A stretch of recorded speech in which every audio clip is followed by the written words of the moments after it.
activate dopaminergic receptors. They selectively activate dopaminergic receptors in substantia nigra. In substantia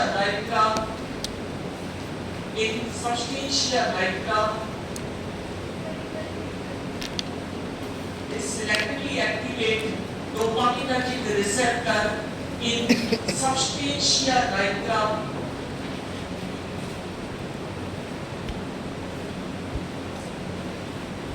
Substantia nigra and show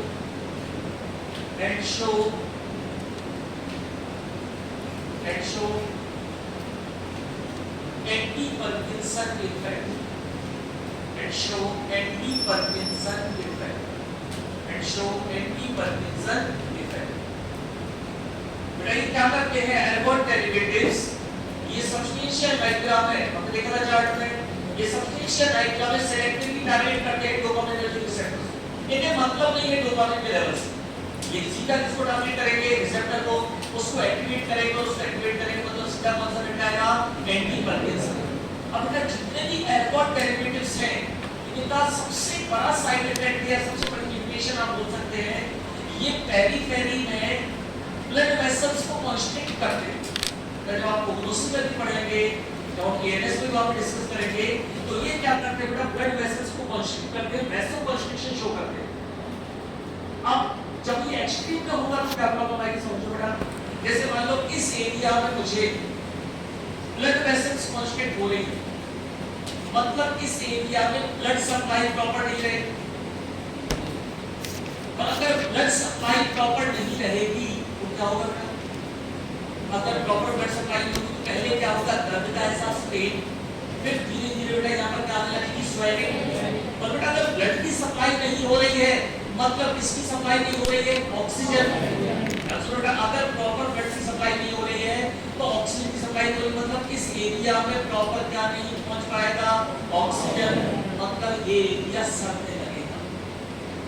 ये बहुत बड़ी problem है इनके साथ। ये क्या कॉज करते हैं, वैसोस्पाज्म, वैसोकंस्ट्रिक्शन शो करते हैं, तो ब्लड सप्लाई अफेक्टेड होगी, और ब्लड के साथ कौन सी सप्लाई हो, मतलब अफेक्टेड होगी ऑक्सीजन की। और बेटा अगर ऑक्सीजन की सप्लाई अफेक्टेड हुई उस एरिया में जहां पर ऑक्सीजन नहीं पहुंच पाई वैसा क्या होने लगेगा, सड़ने लगेगा। आप लोगों ने इसका नाम सुना होगा, कॉमन एक नाम है जो हर कोई जानता है, तो नॉर्मली फेमस है ना, तो इससे ये प्रॉब्लम हो जाती है। सुना अगर कोई इसका सड़ने लगता है क्या होता है, इसको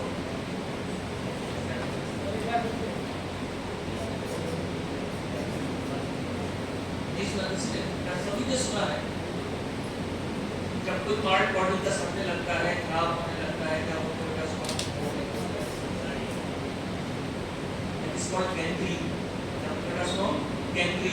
गैंग्रीन मतलब क्या होता है, कोई हिस्सा क्या होने लगा, सड़ने लगा, क्या कहलाता है, gangrene. The biggest limitation of ergot derivatives, the biggest limitation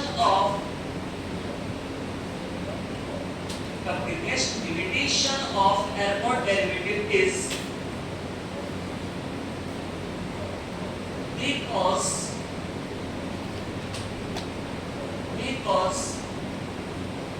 vasospasm का ब्रैकेट में क्या लिख देना है, वैसोस्पाज्म का मतलब क्या होता है, ब्लड वेसल्स का सिकुड़ना, कॉन्स्ट्रिक्शन होना। because vasospasm and therefore result in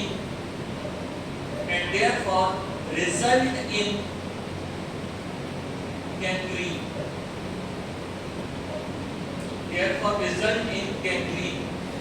अपने समझने के लिए क्या याद रख लेना, ब्रैकेट में लिख लेना ताकि आपको याद रहे। गैंग्रीन का मतलब क्या होता है, बॉडी का वो पार्ट जहाँ ऑक्सीजन नहीं पहुंच पाई वो क्या होने लगेगा, सड़ने लगेगा, खराब होने लगेगा, क्या होता है बेटा, उसको हम गैंग्रीन बोलते हैं। गैंग्रीन हो गया, गैंग्रीन हो गया मतलब वाला पार्ट क्या हो गया, खराब। कोई भी पार्ट जहाँ ऑक्सीजन नहीं पहुंच पा रही है वो पार्ट धीरे धीरे सड़ता है। तो यहाँ ऑक्सीजन क्यों नहीं पहुंच पा रही है किसी पार्ट में, because of vasospasm. phosphorylated because of vasospasm. Okay. अब इंडिविजुअल ड्रग बेटा यहाँ पर देखते हैं। सबसे पहले है ब्रोमो 50 पहला ड्रग इसमें ब्रोमो 50। एल्कोहल डेरिवेटिव का पहला ड्रग है ब्रोमो 15।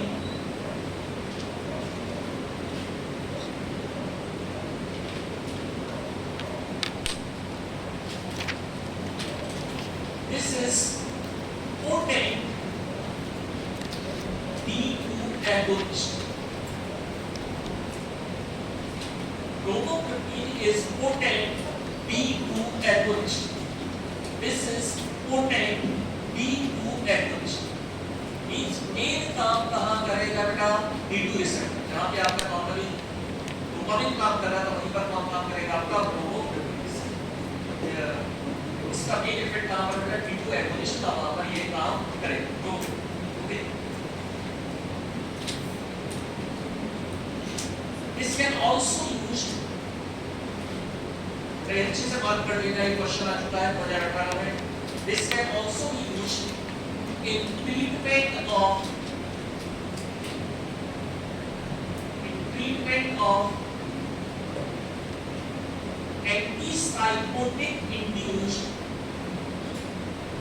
antipsychotic induced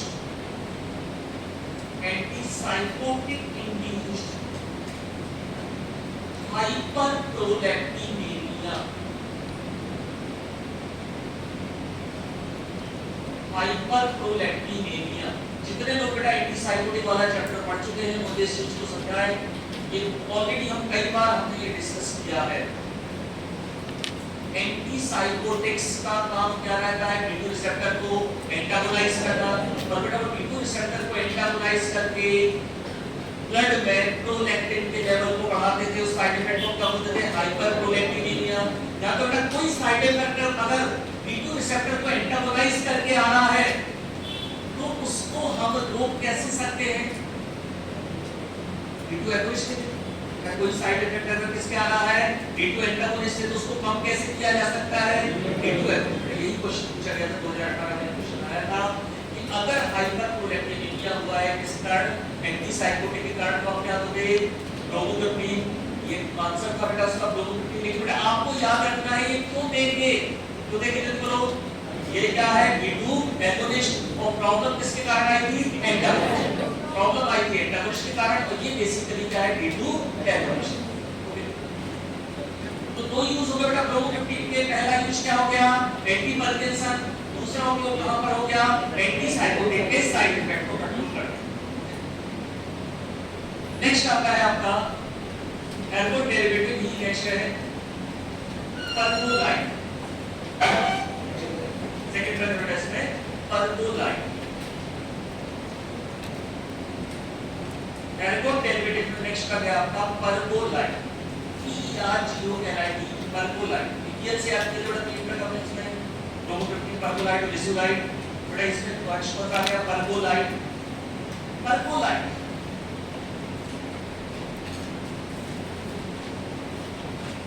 पर्बोलाइन जो आपका ड्रग है this is also B2 agonist।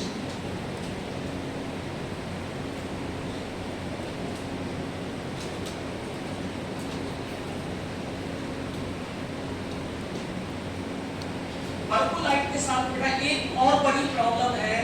अगर आप लंबे समय तक इसका यूज करते हैं, अगर आप पर्बोलाइन का लंबे समय तक यूज करते हैं तो कई लोगों में ये देखा गया है हार्ट के वाल्व को खराब कर सकता है।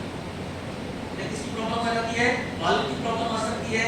और खासकर बेटा ये प्रॉब्लम बढ़ जाती है अगर एज ज्यादा है। और हम सभी को बेटा पार्किंसन कब होगा? पार्किंसन कब होता है बेटा? जब एज ज्यादा होती है। बुजुर्ग लोगों में पार्किंसन होता है। बेटा उनको long term use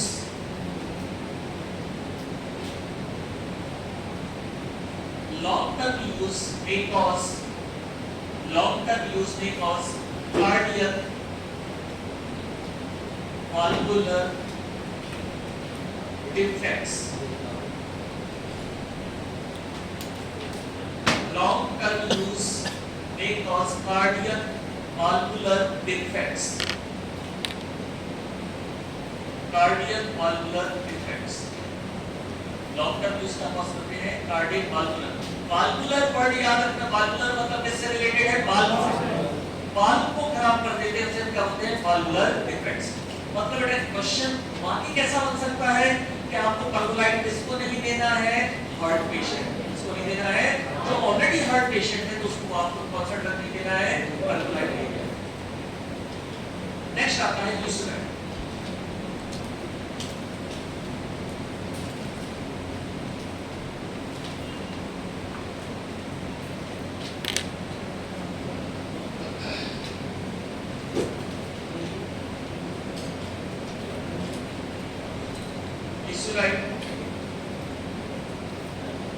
Lyseride is also an agonistic activity.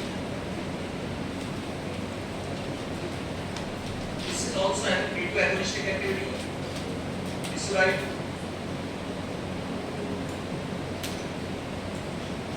Agonistic activity. Generally used in combination with. Generally used in combination with other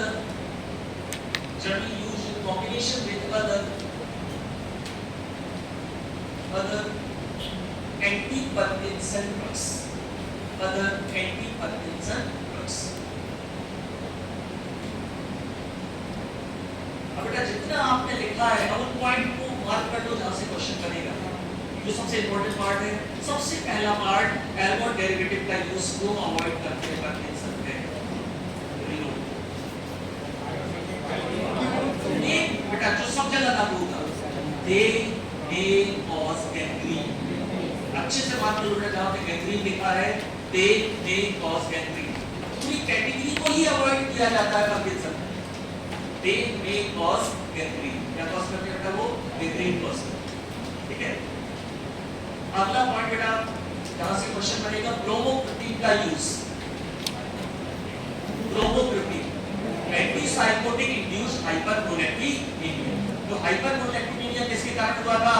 antipsychotic के कारण, वहां पर आप यूज करें। दो पॉइंट बेटा ये ऐसे हैं कि जहां से रिपीटेडली क्वेश्चन आए हैं और आगे भी आएंगे, खासकर आपके गवर्नमेंट कॉम्पिटिटिव एग्जाम में।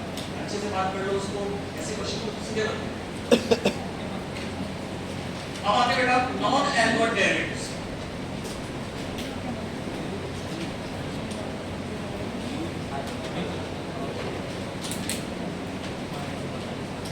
नॉन एल्बर्ट डेरिवेटिव्स बेटा इसका पहला फायदा आप सब बता सकते हैं और मैं चाहता हूं थोड़ा सा दिमाग लगाओ, आप सब आंसर दे सकते हो। इसका पहला फायदा they do not cause gangrene. पहला पॉइंट आपका ये हमेशा याद रखना है, non Albert derivative they do not cause gangrene. They do not cause gangrene. They do not cause gangrene.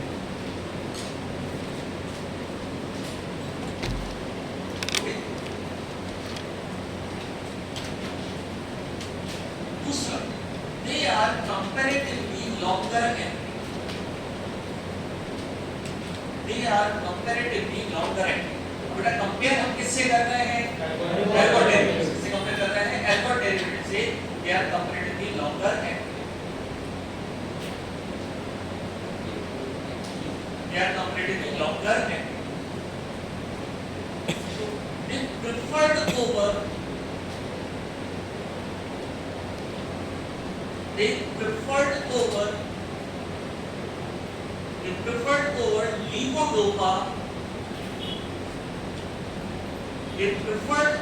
levodopa in early stage of Parkinson.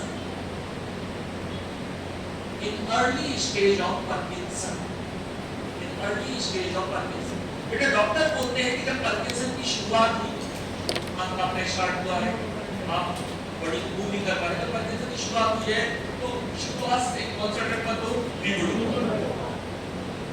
Levodopa आपने ऊपर दे दिया मतलब आप सबसे बड़ा ड्रग यूज कर चुके। तो बेटर होगा वो क्या करते थे, छोटे-छोटे ड्रग से स्टार्ट। तो लीवोडोपा के ऊपर प्रेफर किया जाता है, इनको प्रेफर किया जाता है, इवन कॉफी डिवाइडर को प्रेफर किया जाता है। लीवोडोपा को काफी आगे देते हैं, ठीक है। जैसे बेटा आप इस कितने लोग हैं बेटा जो पत्ते खेलना जानते हैं, ताश खेलना जानते हैं?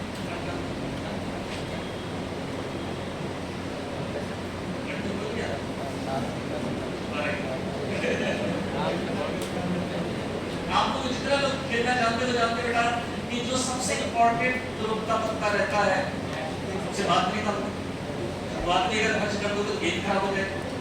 यहाँ भी आपने ये सबसे इम्पोर्टेंट कौन सा है, लीवोडोपा। तो क्या बोलते हैं शुरुआत में क्या नहीं देना है, लीवोडोपा। लीवोडोपा तो बाद में दिया है, लीवोडोपा अगर आपने शुरू में दे दिया तो दूसरा ड्रग काम करेगा, ठीक है। तो शुरुआत किससे करते हैं बेटा, अर्ली स्टेज में क्या देते हैं, या तो कॉफी डिवाइडर देते हैं या फिर नॉन एल्कोहलिक, ठीक है। कॉमन एडवर्स इफेक्ट है कुछ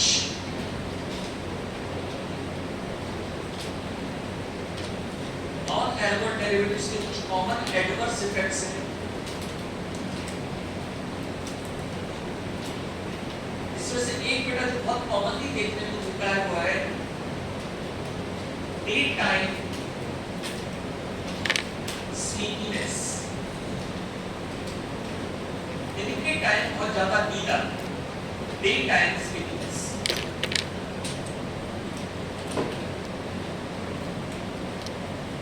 डे टाइम स्लीपीनेस। दूसरा है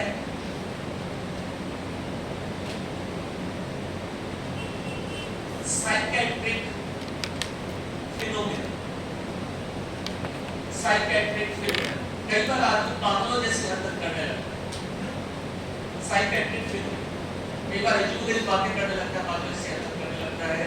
तो ये उनके कुछ कॉमन एडवर्स इफेक्ट है नॉन एल्कोहलिक डेरिवेटिव्स। अब हमें न्यूज़न में कुछ ड्रग देख लेते हैं। यहाँ पे पहला ड्रग है यहाँ पर रोपिनिनॉल।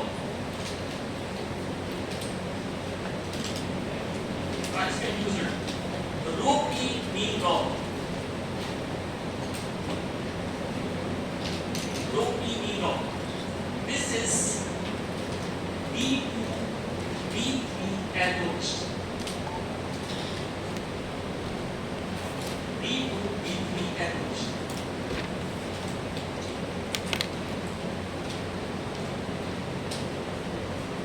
B2 B3 agonist. Okay.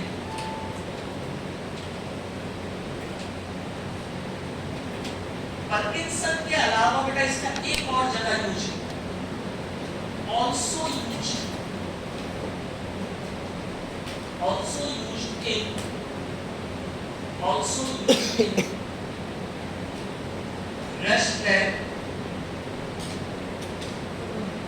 restless leg syndrome। अच्छे से मार्क कर दो, इस प्रॉब्लम के लिए ये अप्रूव्ड ड्रग है, अप्रूव्ड ड्रग माना गया इसको। पार्किंसन के अलावा ये कहाँ यूज किया जाता है, रेस्टलेस लेग सिंड्रोम। नाम से क्या समझ गया, क्या पॉसिबल है? बेटा इसमें क्या रहता है कि जब भी आदमी लेटता है, सोने के लिए जाता है, तो उसके अंदर से बहुत स्ट्रॉन्ग अर्ज डेवलप होती है, पैरों को मूव करते हैं।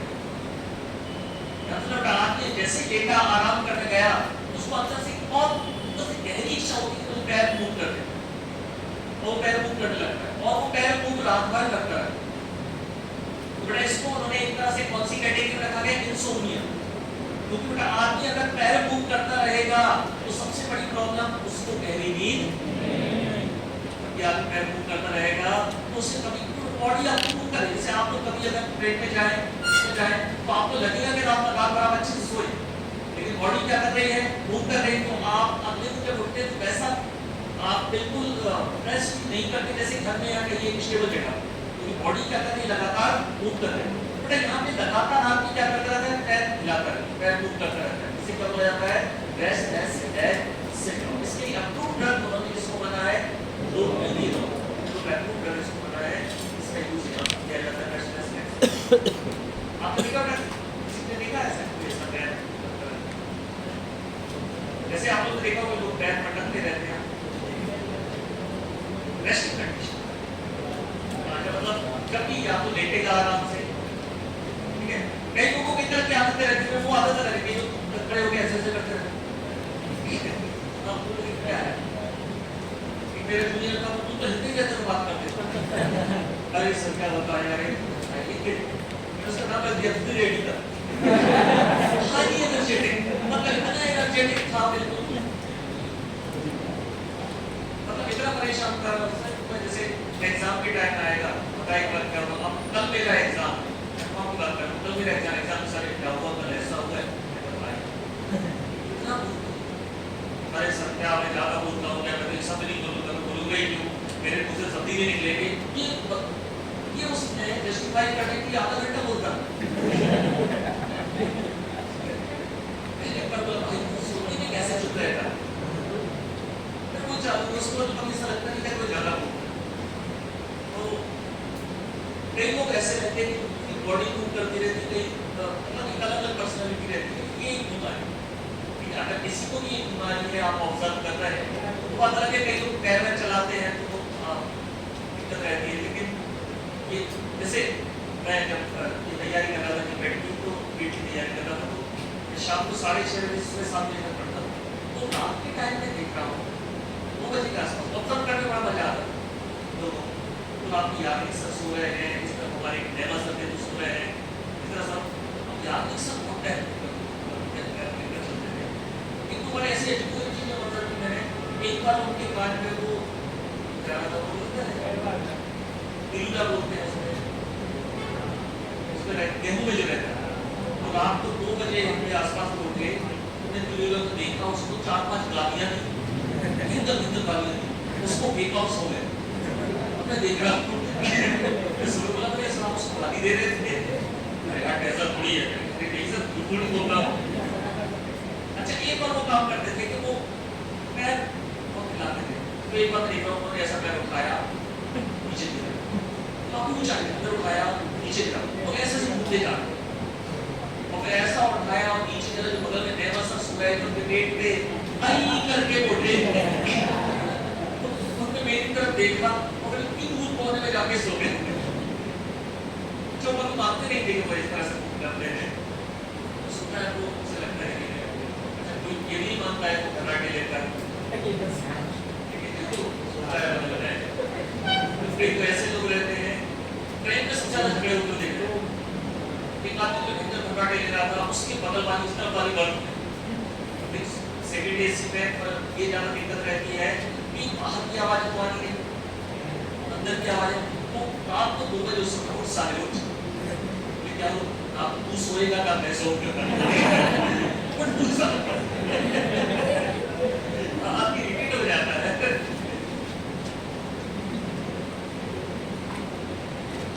कई लोग सबसे ज्यादा परेशान रहता हूँ, जब ये क्लास लेने जाता हूँ बाहर बुजुर्ग लोगों से, 5 बजे सुबह उनका स्टेशन आने वाला है, मतलब कहीं कहीं पर उतरना होगा, वो 3 बजे समझा रहे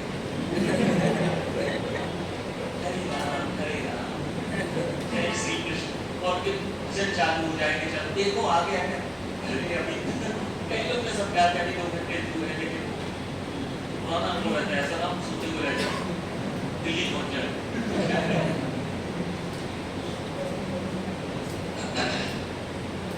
रेस्टलेसनेस एंड प्रॉपर रूटीन और को क्या माना गया था कंट्रोल, इट इज कंसीडर्ड, क्या कंसीडर किया गया बेटा, इसको इंसोम्निया कैटेगरी में कंसीडर किया गया, तो बेटा अगर ये होगा तो पहले दिन वहां पर नहीं है। नेक्स्ट आता है आपका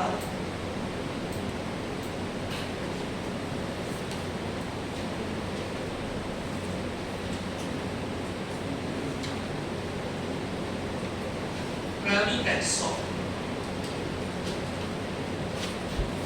नेक्स्ट आता है Grammy Benson, ये भी दोनों की एफिनिटी शो करता है D2 और D3, लेकिन D3 के लिए इसकी एफिनिटी क्या है, D2 और D3 दोनों के लिए एफिनिटी शो करता है, लेकिन इसकी एफिनिटी D3 के लिए क्या है।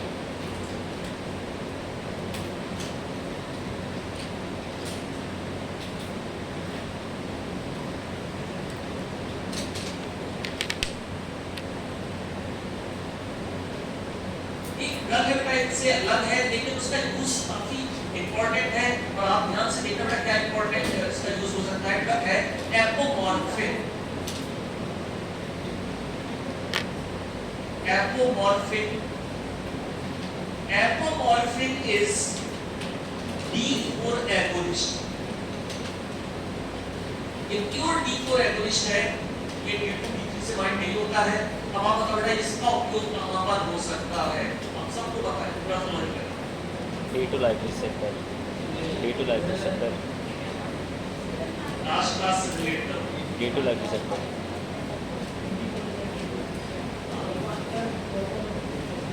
क्या बोल रहे हैं,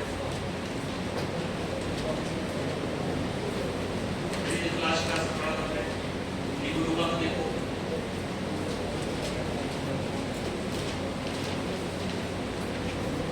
dopaminergic agonist, D2 life receptor. बता सभी को बता रहा आंसर, देखो वीडियो को ध्यान से।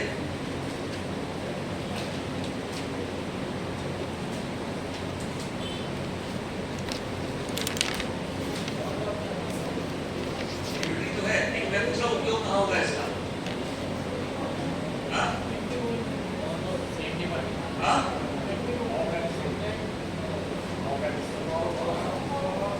ऑफ एपिसोड, मैंने क्या बोला था बेटा, रिसेप्टर क्या हो गया, डिसेंसिटाइज। तो आपको उसी जैसा दूसरा रिसेप्टर क्या करना है, एक्टिवेट करना है। तो D2 की जगह कौन सा एक्टिवेट कर सकते हो, D4। तो बेटा इसका स्पेशल यूज कहां पर किया जाता है, ऑफ एपिसोड। जहां लीवोडोपा का काम नहीं कर रहा है, कौन सा एपिसोड आ गया, ऑफ एपिसोड। तो वहां पर आपको ये दूसरा रिसेप्टर एक्टिवेट करना पड़ेगा, और दूसरा रिसेप्टर कौन सा है, D4। इसको एक्टिवेट करके आप ऑफ एपिसोड, ऑफ एपिसोड मतलब ये वो समय है जहां पर लीवोडोपा काम नहीं कर रहा है।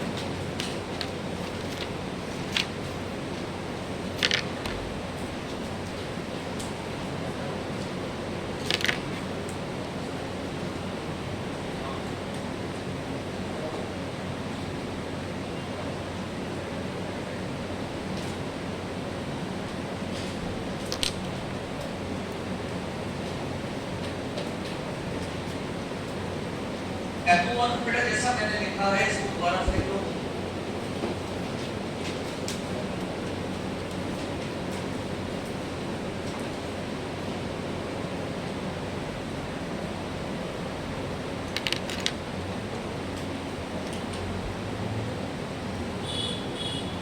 कर रहेगा, ठीक है। D4 एगोनिस्ट है और कहां पर यूज किया जा रहा है, ऑफ एपिसोड। कहां पर यूज किया जा रहा है, ऑफ एपिसोड। D4 एगोनिस्ट है, कौन सा एगोनिस्ट है, D4। D4 एगोनिस्ट पर कहां पर यूज किया जा रहा है, ऑफ एपिसोड।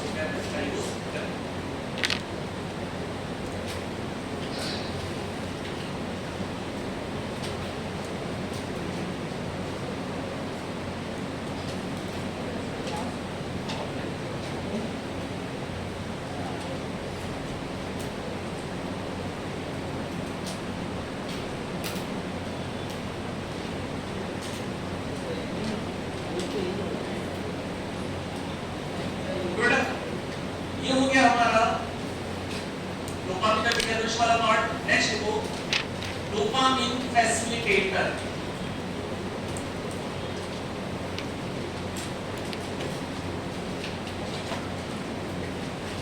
डोपामिन फैसिलिटेटर,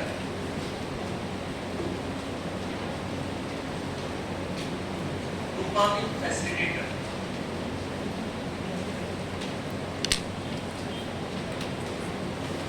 एकमात्र ड्रग है बेटा आपका एमेक्टेडिन।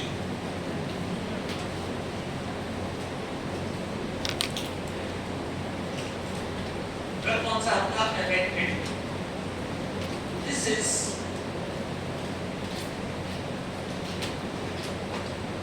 एडमेंटिन derivative. This is adamantane derivative. Amantadine में कौन सा न्यूक्लियस रहता है बेटा, एडमेंटिन न्यूक्लियस रहता है। This is adamantane derivative. Mechanism of action,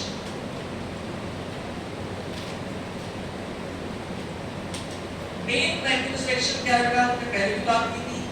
ये आपका डोपामिनर्जिक न्यूरॉन है, इससे क्या रिलीज हो रहा है, डोपामिन। डोपामिन कहां जाके बाइंड हो रहा है, D2 रिसेप्टर पे, ठीक है। एक्सेस में जो था डोपामिन, ये क्या हो रहा था, रीअपटेक, ये वापस जा रहा था, ये वापस जा रहा था। तो हमारा ड्रग क्या करेगा, इस रीअपटेक को क्या करेगा, ठीक है। तो आप क्या बोलोगे इसको, डोपामिन रीअपटेक इनहिबिटर।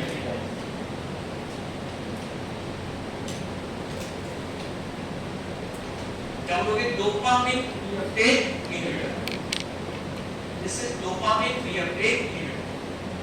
डोपामिन के रीअपटेक को इनहिबिट कर देगा, मतलब वापस नहीं जाने देगा, तो रिसेप्टर साइड पे किसका लेवल बढ़ जाएगा, डोपामिन का, और रिसेप्टर साइड पे डोपामिन का लेवल बढ़ जाएगा, मतलब कौन सा एक्शन आएगा, anti Parkinson. Anti Parkinson action कैसे आएगा, अब E2 रिसेप्टर पे किसके एक्शन बढ़ा दो, एक्टिविटी बढ़ा दो, डोपामिन की एक्टिविटी बढ़ा दो। तो अगर आपने रीअपटेक को इनहिबिट कर दिया तो रिसेप्टर साइड पे डोपामिन का लेवल बढ़ जाएगा।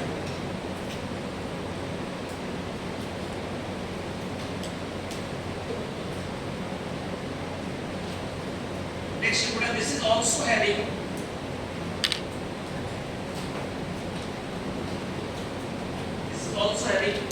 antiviral activity.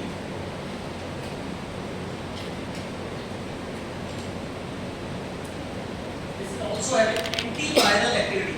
बेटा जब आप एंटीवायरल ड्रग पढ़ेंगे तो ये एंटी इन्फ्लुएंजा वायरस में आता है। जो इन्फ्लुएंजा वायरस होता है बेटा उसके अगेंस्ट ये ड्रग काम करता है एमेंटिडिन। तो एमेंटिडिन एंटीवायरल ड्रग है और इसका ये एक्स्ट्रा फीचर क्या है, ये डोपामिन के लेवल को भी बढ़ाता है। इन्फ्लुएंजा वायरस के बारे में सुना है,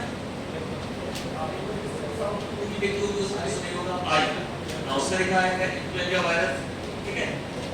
इन्फ्लुएंजा वायरस है इसके अगेंस्ट ये एक्टिविटी शो करता है, ठीक है। इसके अलावा also has anticholinergic property,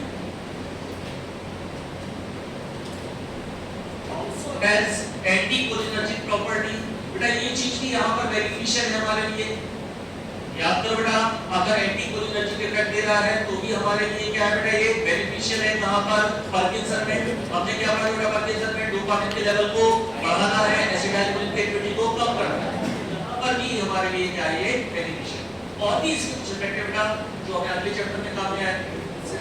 फिलहाल पार्किंसन में हमारे लिए काम हो गया एंटीवायरल, जो अदर एक्शन है एंटीकोलिनर्जिक, साथ में काम एक्शन क्या है, डोपामिन रीअपटेक।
लास्ट करेंगे में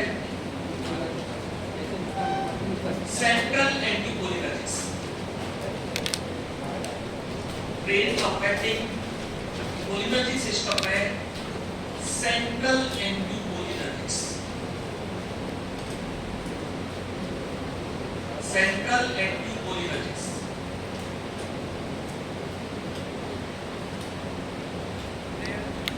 सेंट्रल एंटीकोलिनर्जिक्स। सेंट्रल का मतलब क्या है का, ब्रेन। जो सीएनएस में, जो ब्रेन में कौन सा इफेक्ट शो करे, एंटीकोलिनर्जिक। और हम क्या बोलेंगे, सेंट्रल एंटीकोलिनर्जिक। बेटा बेसिक्स आपको याद रखना है। क्यों हम यहाँ पर एसिटाइलकोलिन को एंटागोनाइज कर रहे हैं, क्योंकि बेटा अगर हम एसिटाइलकोलिन को एंटागोनाइज करेंगे तो अपने आप कौन सा एक्शन बढ़ेगा, डोपामिन। इसको मत करो, ये बढ़ जाएगा, बैलेंस अपने आप आ जाएगा वहां पे, ठीक है। तो सेंट्रल एंटीकोलिनर्जिक ड्रग्स भी यूज किए जाते हैं, और बेटा इनका यूज कब ज्यादा बढ़ जाता है, जब कौन काम नहीं कर डोपामाइन। तो मान लो कोई ड्रग आपने लिया जैसे डोपामाइन को क्या करना है, ब्लॉक करके रखना है। तो आप नॉर्मल उस आदमी को कैसे लाओगे, कौन सा ट्रीट दोगे, एंटीकोलिनर्जिक। एक आदमी को आपने एक एंटीसाइकोटिक ड्रग दिया, एंटीसाइकोटिक ड्रग दिया, अब उससे क्या हो रहा है, पार्किंसन। तो अब आप क्या करोगे, पार्किंसन को ट्रीट करने के लिए B2 एगोनिस्ट तो दे नहीं सकते हो, क्योंकि ऑलरेडी क्या दे रहे हो आप, एंटागोनिस्ट। तो आप दूसरे रिसेप्टर पे जाओगे, कोलिनर्जिक, ये वहां पर बहुत अच्छी तरीके से काम कर सकते हैं। बस प्रॉब्लम इनके साथ ही क्या है बेटा, ये भी कोलिनर्जिक वाले एंटीकोलिनर्जिक वाले साइड इफेक्ट देंगे, और समझ में पड़ता है बेटा, बता सकते हो कौन सा एंटीकोलिनर्जिक साइड इफेक्ट। एसिटाइलकोलिन क्या करता है बेटा, पैरासिटिक मूवमेंट को बढ़ाता है, डाइजेशन अच्छा करता है। एंटीकोलिनर्जिक क्या करेगा, खराब करेगा, मतलब क्या कॉज करेगा, कॉन्स्टिपेशन से क्या कॉज करेगा, constipation. Adverse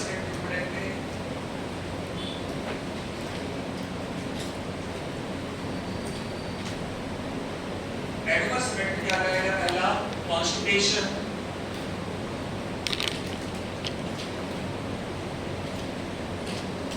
acetylcholine parasitic movement को बढ़ा रहा है, तो एंटीकोलिनर्जिक क्या करेंगे, मूवमेंट को कम करेंगे, क्या कॉज करेंगे, कॉन्स्टिपेशन। एसिटाइलकोलिन के कारण हमारा यूरिनरी ब्लैडर कॉन्स्ट्रिक्ट करता है, एसिटाइलकोलिन के कारण आदमी यूरिनेशन के लिए जाता है।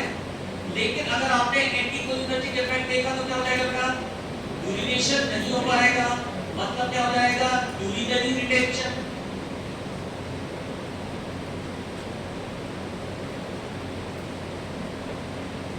दूसरा एडवर्स इफेक्ट क्या हो जाएगा, यूरिनरी रिटेंशन। तीसरा एडवर्स इफेक्ट देखने को मिलता है ब्लड विजन, दिखाई देने में थोड़ा डिस्टर्ब होने लगता है, ब्लड विजन के डॉक्टर भी उससे देखने मिलता है, blood vision, urinary retention, constipation, blood vision. ये हो गया बेटा आपके सेंट्रल एंटीकोलिनर्जिक्स। ये आपके हो गया बेटा एंटी पार्किंसन ड्रग्स का। अब यहाँ पे कुछ पॉइंट्स हैं जो आपको याद रखना है, तो बेटा important points about anti-Parkinson therapy, important points about anti-Parkinson therapy।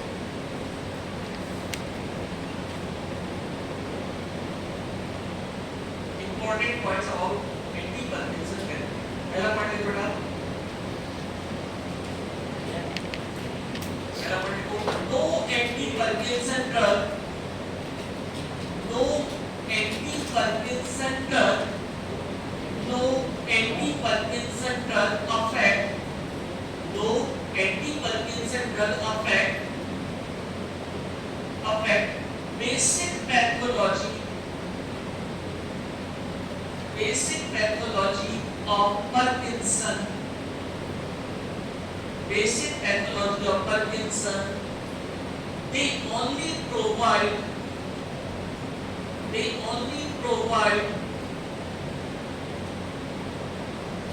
symptomatic relief, they only provide symptomatic relief, they only provide symptomatic relief। क्या हुआ इसका मतलब, कोई भी एंटी-पार्किंसन ड्रग हमारा बीमारी को ठीक नहीं कर रहा है, वो केवल क्या कर रहा है, तो बहुत बड़ी चीज हमें ये जानने को मिलती है, पार्किंसन का कोई ट्रीटमेंट नहीं है। तो बेटा आप क्या कर सकते हो, अगर आपके परिवार में, आप में से कितने लोग हैं बेटा जिनके परिवार में दादाजी या किसी को मधुमेह है, कुछ लोग होंगे, जो जिनकी फैमिली में हुआ है वो अपने फैमिली मेंबर्स को क्या सजेस्ट कर सकते हैं। लास्ट क्लास में मैंने बोला था कि 40 की एज के बाद, 45 की एज के बाद क्या लेने लगे, नेचुरल एंटीऑक्सीडेंट, क्या हो जाएगा बेटा, डिलीट हो जाएगा। मैं आपको बिल्कुल एक चीज बोल रहा हूँ बेटा कि ये बिल्कुल मान के ना चले कि नहीं होगा, ये होगा ही होगा, ठीक है। अब आप क्या कर सकते हो, उसको डिले कर सकते हो। डिले कैसे कर सकते हो, स्ट्रेस कम करें, स्ट्रेस लेवल कम रखें, नेचुरल एंटीऑक्सीडेंट है, प्रॉपर आप सोने और जागने का टाइम रखें। अगर इसको फॉलो करेंगे तो क्या हो जाएगा, करिए डिले जाएगा। कई मैं ऐसे लोगों को जानता हूँ बेटा कि जो 48-49 साल तक जीते, 50 की एज के बाद बहुत भयंकर होते हैं।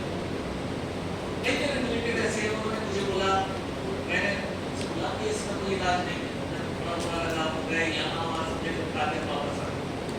मैं उस समय बोल रहा था, तो बोले एक बार हमारी रोज को बहुत महंगा पड़ेगा, उससे 10 गुना ज्यादा क्यों मेडिसिन खा चुके।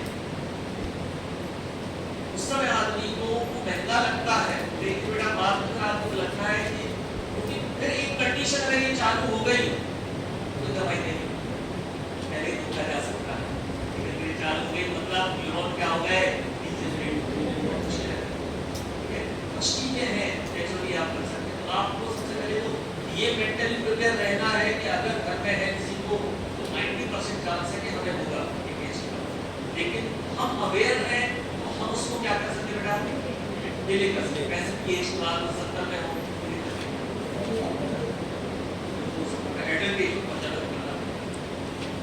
मैं एक बच्चे को जानता हूँ 20 साल का है और इतना बेहतर तरीके से हुआ है उसको, बहुत बेहतर तरीके से जाते हैं स्पिरिचुअलिटी जाते हैं, इलाज चल रहा है उसका, लेकिन बिल्कुल नहीं मतलब बिल्कुल चांसेस ही नहीं है कि वो नॉर्मल हो सकता। ऐसे हुआ तो हुआ ये अपने आप में, क्योंकि नॉर्मली स्टेज में होता नहीं।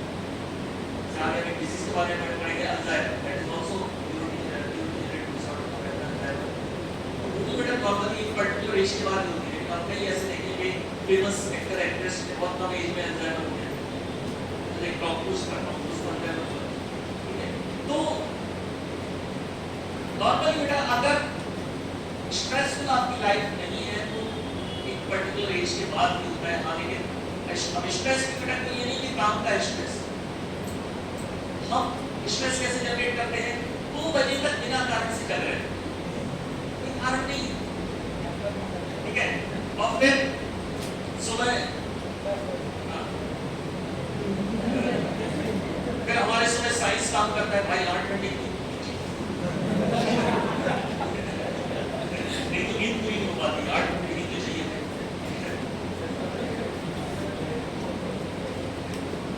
एडल्ट में अगर पॉज किया उसने मुश्किल से 4 से 5 साल अगर मेडिसिन लेगा तो बहुत समय करना है, जिंदगी बहुत सही है। एडल्ट एज में बहुत करना होता है,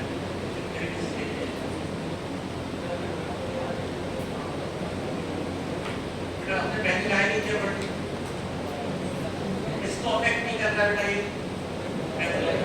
ये केवल सिम्टम्स होने तक कुछ होने तक ठीक हो गया, लेकिन सिम्टम्स जैसे एक ओल्ड एज पीपल को रिस्पॉन्ड करते हैं, यंग एज को नहीं करते। यंग एज हुआ है तो एब्नॉर्मल है, क्योंकि यंग एज में होना ही नहीं चाहिए।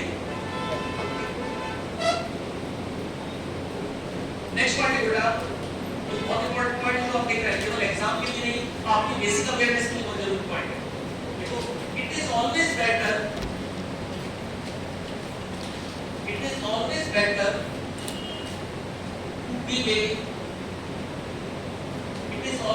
to delay anti-Parkinson therapy. It is always better to delay anti-Parkinson therapy until it affects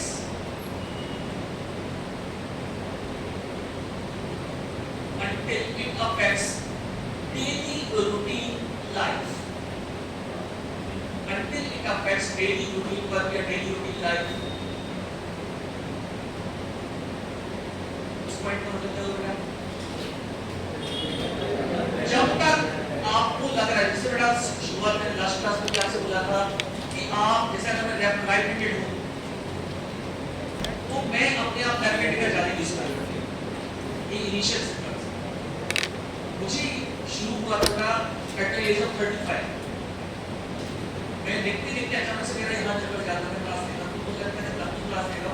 फिर मैंने देखा अपने आप को ऑब्जर्व किया कि लेफ्ट हैंड का ज़्यादा यूज करता है, और कहीं पढ़ाई कई जगह आपको काम में आता है। फिर मैंने खुद पर काम करना स्टार्ट किया और एंटीऑक्सीडेंट लेने लगा, अभी तक रेगुलर लेता हूँ। तो बेटा वो बहुत बड़ा फायदा है।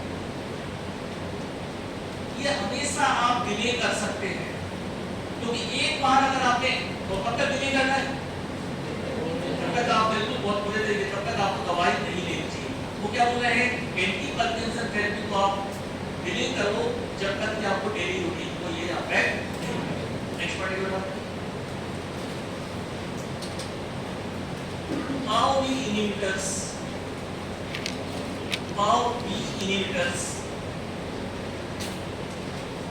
how we inhibitors like rasaziline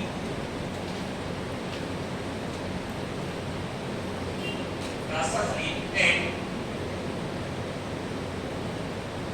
dopaminergic agonist dopaminergic agonist can be given alone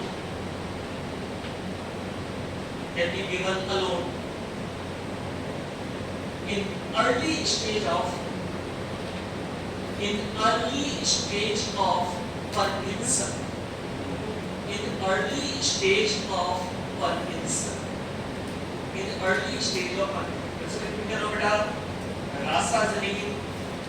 और डोपामिनर्जिक एगोनिस्ट बेटा जो पढ़ के आ रहे हैं, इनको कब देंगे हम, early stage of Parkinson. Early stage में बेटा शुरुआत हुआ है, अब डॉक्टर बोल रहा है आपको दवाई की जरूरत है, तो भी वो क्या बोल रहे हैं, क्या नहीं देना है, लिबोडोपा। क्या नहीं देना है, लिबोडोपा। अकेले आप रासायनिक दे सकते हो, अकेले आप एल्काक्सोल दे सकते हो, वो आप दे सकते हो, लेकिन फिर भी किसको अवॉइड करना है, लिबोडोपा। ठीक है, नेक्स्ट पॉइंट है बेटा, इन advanced stage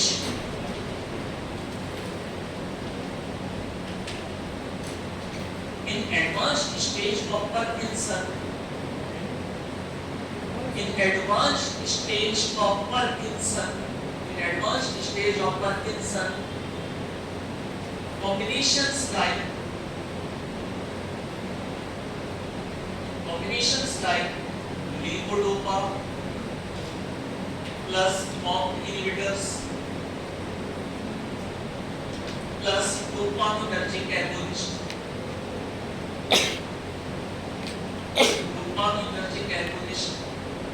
are used. Levodopa plus MOP inhibitor plus dopaminergic agonist are used. जो एडवांस स्टेज रहेगी बेटा उसमें हम क्या यूज करेंगे, कॉम्बिनेशन, मल्टीपल कॉम्बिनेशन।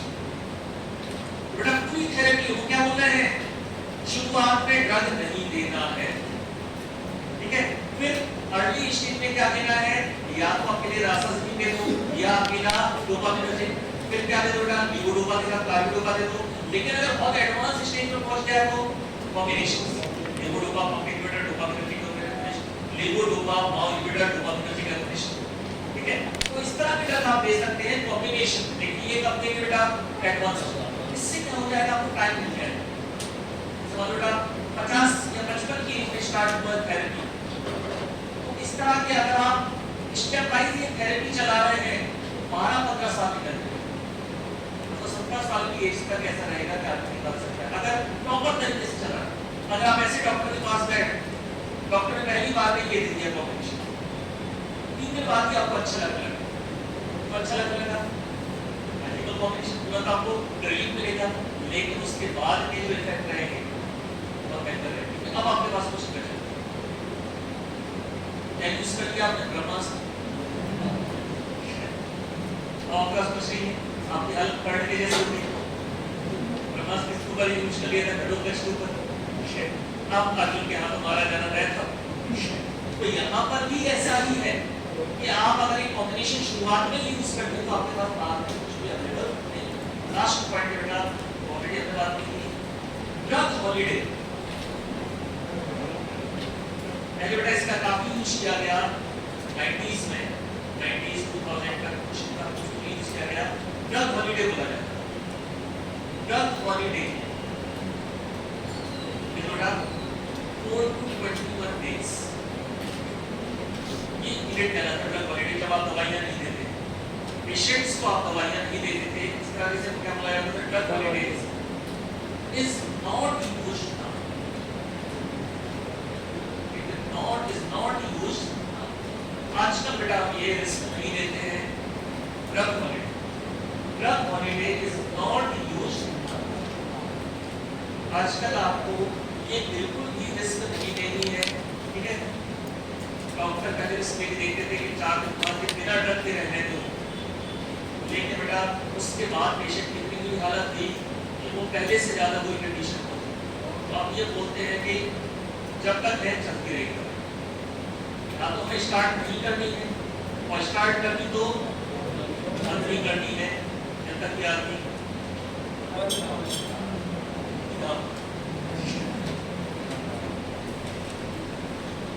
ये हो गया आपका चैप्टर कंप्लीट। एंटी पार्किंसंस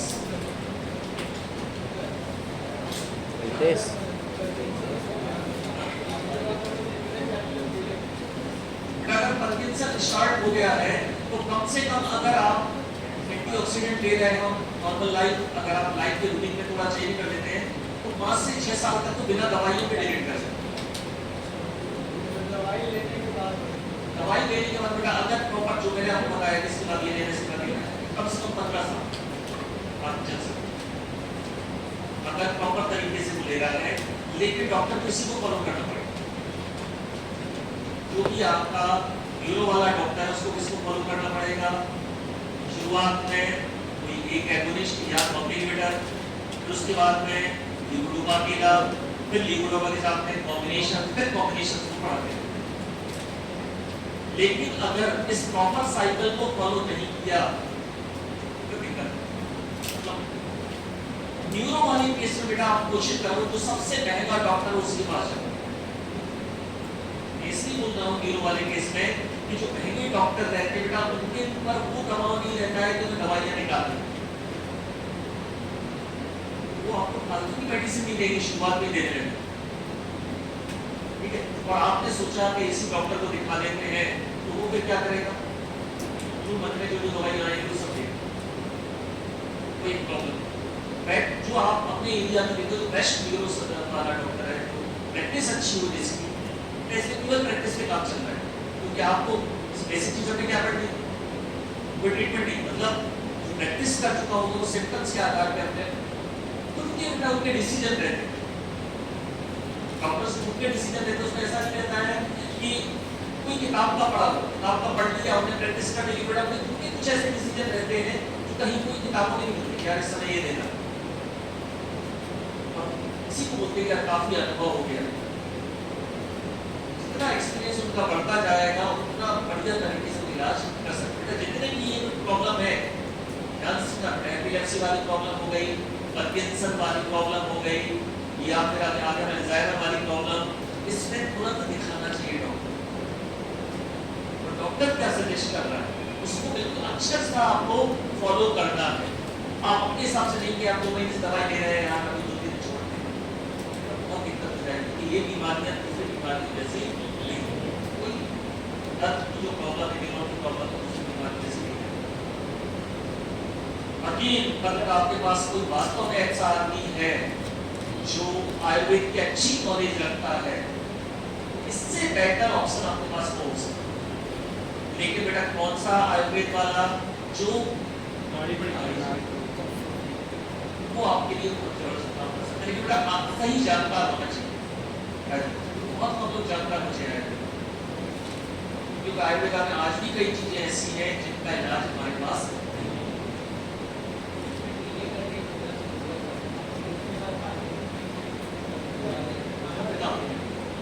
तो ऐसा रहेगा बेटा कि आपको करने से पड़ता जाता है, फिर दवाइयाँ इतनी ले चुकी होती है धीरे धीरे और पीरियड होने लगता है। हाँ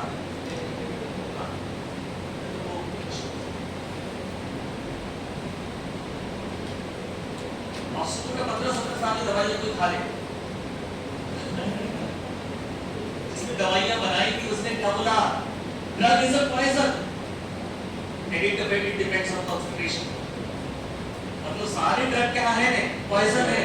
वो तो ड्रग हमने क्यों बोल रहे हैं, क्योंकि हमने किस फॉर्म में दे रहे हैं, ऑप्टिमम कॉन्सेंट्रेशन। नहीं तो सबके सब क्या है, पॉइजन। इसलिए बेटा अवॉइड करना चाहिए। जो लोग आदत रहती है थोड़ा सा ज्यादा साइट्रिकॉल ले आना, गाँव में बहुत मिलेंगे आप लोग, प्लांट में बैठे हुए रहते हैं, अरे कॉफी क्या निकालो, उनको मतलब इतना कैसे काट के देते रहते हैं, उन्हें इवन ये एंटीबायोटिक्स ही ना बैठ देते हैं, एल्ट्रोसिन सम्मान देने वाले क्या हुआ, चोट लग गई, एक एल्ट्रोसिन खाना समय के टाइम साथ में डाइक्लोफेनेक ले लेना, दोपहर में ये ले लेना, फिर ये ले लेना, मतलब ये कैसे एक नॉलेज भी खुद खाना, ये खुद खाना में इतनी नॉलेज हो गई। हमारी रिलेटिव की वाइफ है, उन्होंने मुझे बोला कि बहुत सारा चढ़ा हुआ रहता है, कल किसी का घरे दबे रहता है तो रहता है। मैंने उन्हें बोला कितने बजे उठती है? बोली 11 बजे। मैं बोला आप सुबह जल्दी उठाते हैं, आपको कोई बीमारी नहीं है, आपको बेसिक रिपोर्ट देखिए। मुझे तो लगा मुझसे कि मैंने क्या बोला कि आपको कोई बीमारी नहीं, उसके बावजूद वो अपने पति को लेके गई 50,000 की जांचें करवाते हैं, उसमें भी यही निकला कि कोई बीमारी नहीं, लेकिन उसके बाद उन्हें सेटिस्फेक्शन मिला, अपने पति को 50,000 रुपये खर्च करवा दिए। मैंने जब बोला था 11 बजे कोई उठने का टाइम हो गया, नेचर के कितने देर साथ जा रहे हैं, कोई धार्मिक चीज नहीं बोल रहा हूँ।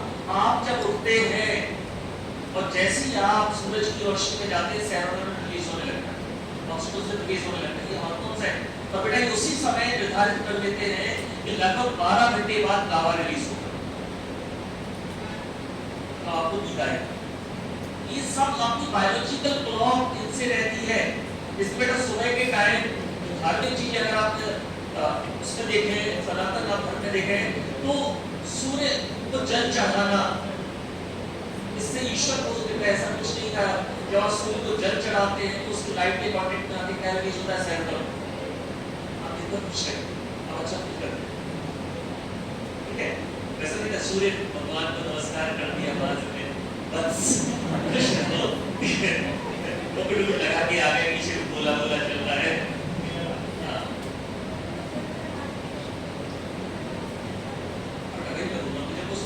आता है तो हमारा ब्रेन क्या रिलीज करता है,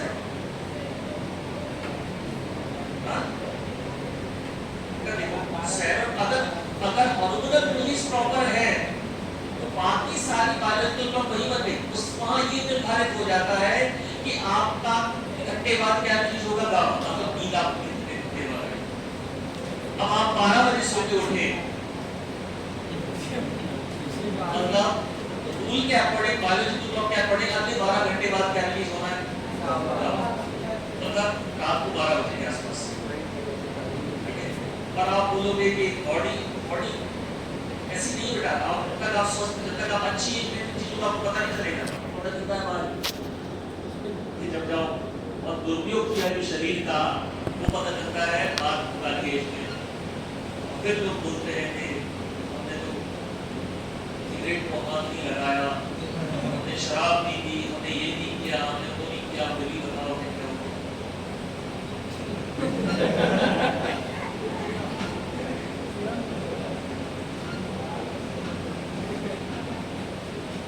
नेक्स्ट चैप्टर लिखो बेटा, CNS stimulant and cognition energy. Okay छोड़ दे, क्या करना है, ओके छोड़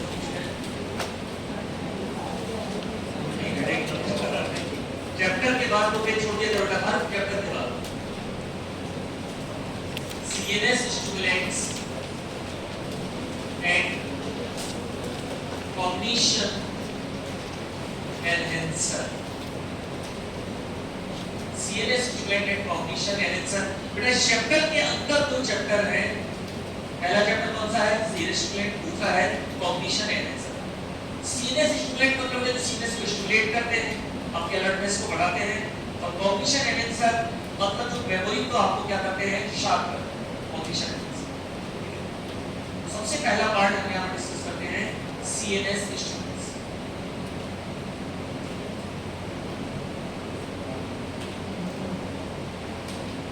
These are the drugs, CNS stimulant, these are the drugs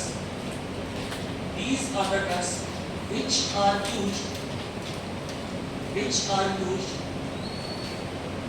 used to stimulate stimulate CNS,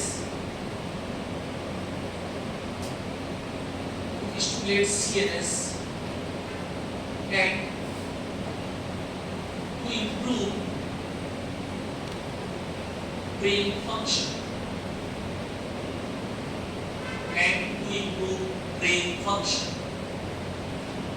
CNS अगर आपका स्टिमुलेट होगा तो ब्रेन फंक्शन क्या हो जाएंगे, आपके इंप्रूव हो जाएंगे, ब्रेन फंक्शन इंप्रूव हो जाएंगे, मतलब आपके कार्य करने की जो क्षमता है वो कई गुना बढ़ जाएगी।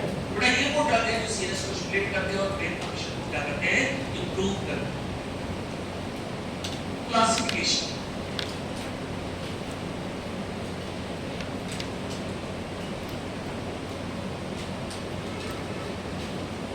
क्लासिफिकेशन बेटा जो पहली कैटेगरी है उसका थेरापेटिक यूज ना के बराबर, मतलब थेरापेटिक यूज उसका नहीं किया जाता है, उसका यूज है मेन कहां पर, रिसर्च।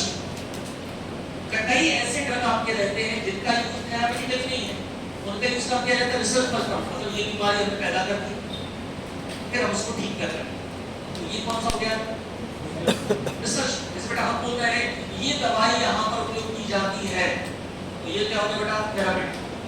इस बीमारी की यूज बेटा ये बीमारी, ये दवाई उपयोग की जाती है, इससे ये बीमारी होती है, फिर हम उसे ठीक करते हैं, ये क्या है, रिसर्च।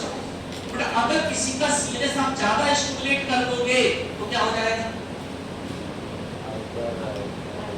अगर किसी का सीएनएस ज्यादा स्टिमुलेट कर दोगे, अगर ओवर स्टिमुलेशन हो गया सीएनएस का तो क्या हो जाएगा, पागल कर सकता है। उससे ऊपर चीज है बेटा कन्वर्जेंस, निर्गी जैसे दौरे पड़ते हैं, क्या है कन्वर्जेंस।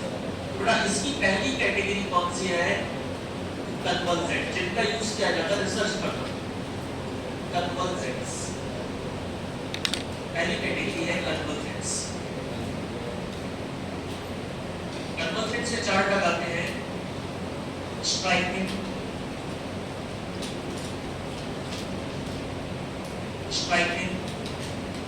पिक्रोटॉक्सिन,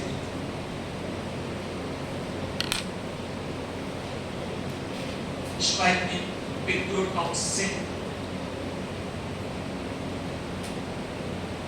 पिकोकुलिन, स्ट्राइकिन, पिक्रोटॉक्सिन, पिकोकुलिन, पेंटाइलिन,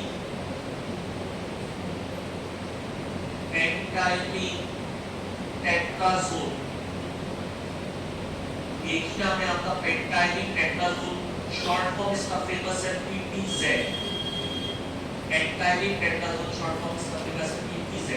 बेटा ड्रग्स का यूज मेनली कहां किया जाएगा, कन्वर्जन इंड्यूस करते हैं, वहां पर यूज किया जाएगा कन्वर्जन इंड्यूस करने में।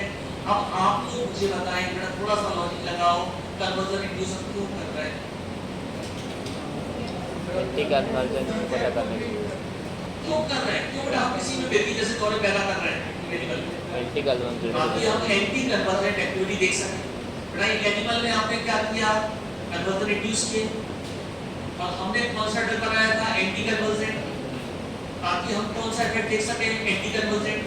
सुनो बेटा आपने दवाई बताई जो एंटी कन्वर्जेंट इफेक्ट देती है, तो आपको कैसे पता चलेगा, ऐसा बताओगे नहीं बेटा कि आप किसी को बुलाए, अरे इनको ले जाना आपको बेबी है, ये दवाई खाओ, मैंने बताइए, ऐसा तो कर नहीं सकते। पहले किसको कर करोगे, एनिमल को, एनिमल में पहले क्या इंड्यूस करवाना पड़ेगा, कन्वर्जेंस। इन ड्रग्स के थ्रू क्या करेंगे, इंड्यूस करवा सकते हैं कन्वर्जेंस, और फिर हम क्या करेंगे बेटा, उसको कन्वर्जन को ठीक करेंगे, एंटी कन्वर्जेंट करते हैं। मतलब इनका मेन यूज का होता है रिसर्च, कॉपी पेज का यूज है, मेन यूज का होता है रिसर्च। नेक्स्ट कैटेगरी आती है बेटा इसमें एनालेप्टिक्स।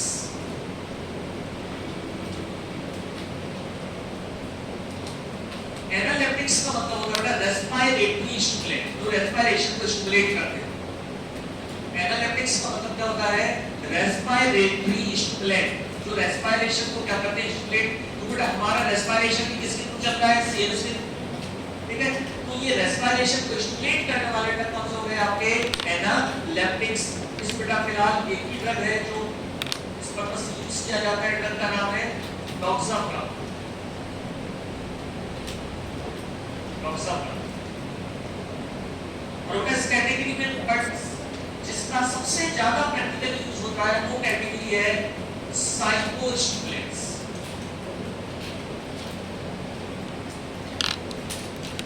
साइकोस्टिमुलेंट्स बेटा ये वो कैटेगरी है जिसको लेने के बाद आपका कंसंट्रेशन इंप्रूव होता है, आपको नींद नहीं आती है, आपकी वर्किंग कैपेबिलिटी बढ़ती है। तो बेटा इनका यूज या यूज काफी ज्यादा हो रहा है। इन्हें क्या बोला जाता है? साइकोस्टिमुलेंट्स। ये आपकी अलर्टनेस को बढ़ाते हैं, आपकी क्षमता को बढ़ाते हैं। ये लेने के बाद आदमी को नींद आना कम हो जाती है, आदमी रात भर बिना थके काम कर सकता है। साइकोस्टिमुलेंट्स, हाँ बिल्कुल सही बेटा। इसमें कौन सा आएगा? एक ड्रग एम्फेटामिन।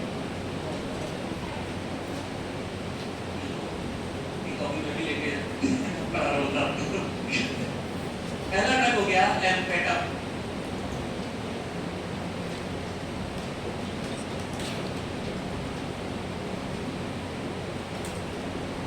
एम्फेटामिन इसी जैसा दूसरा ड्रग है मिथाइलफेनिडेट।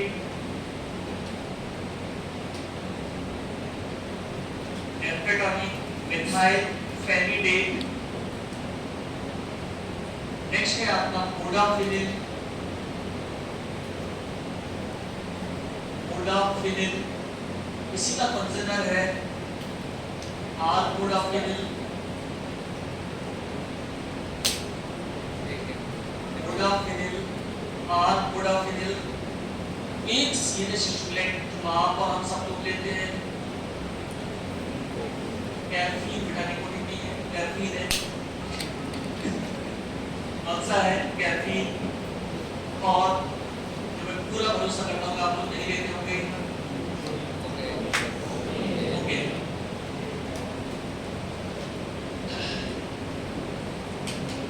एक और ड्रग बेटा आप इसमें इंक्लूड कर सकते हैं जो हमने सीरियस डिप्रेशन है उसमें 80% में पढ़ा था, एटोमोक्सिन। एटोमोक्सिन 80% हमने पढ़ा था, ये सीरियस स्टूडेंट में भी आता है। एटोमोक्सिन एडीएचडी वाला ड्रग। तीन कैटेगरी होगी बेटा। कौन सी कैटेगरी होगी? पहली कन्वर्जेंट, दूसरी एनालिटिक्स, तीसरा इसे आप लोगों क्या है? कंप्लीट तीन कैटेगरी कैसे आते हैं? तो तीन कैटेगरी दो क्या है? Convergents, analytics and psychostimulants.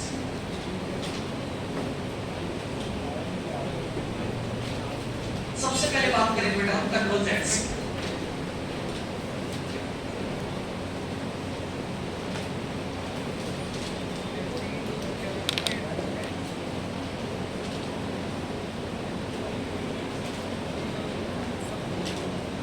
Convergents में पहला ड्रग आता है स्ट्राइक। अब इस क्वेश्चन का आंसर बेटा बहुत सोच समझ के लेना, बहुत ध्यान से सुनना क्वेश्चन। अगर आप सीएनएस को स्टिमुलेट करना चाहते हैं तो दो तरीके से स्टिमुलेट कर सकते हैं। सीएनएस को स्टिमुलेट करना चाहते हैं तो आप दो तरीके से सीएनएस को स्टिमुलेट कर सकते हैं। कौन कौन से दो तरीके हैं?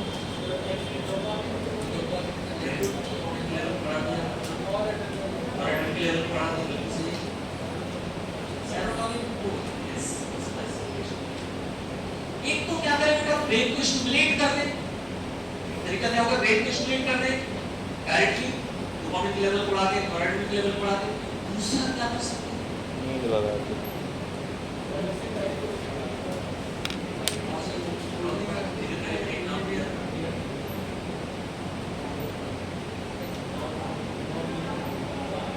गामा के रिलीज को क्या करते हैं? कम कर दे।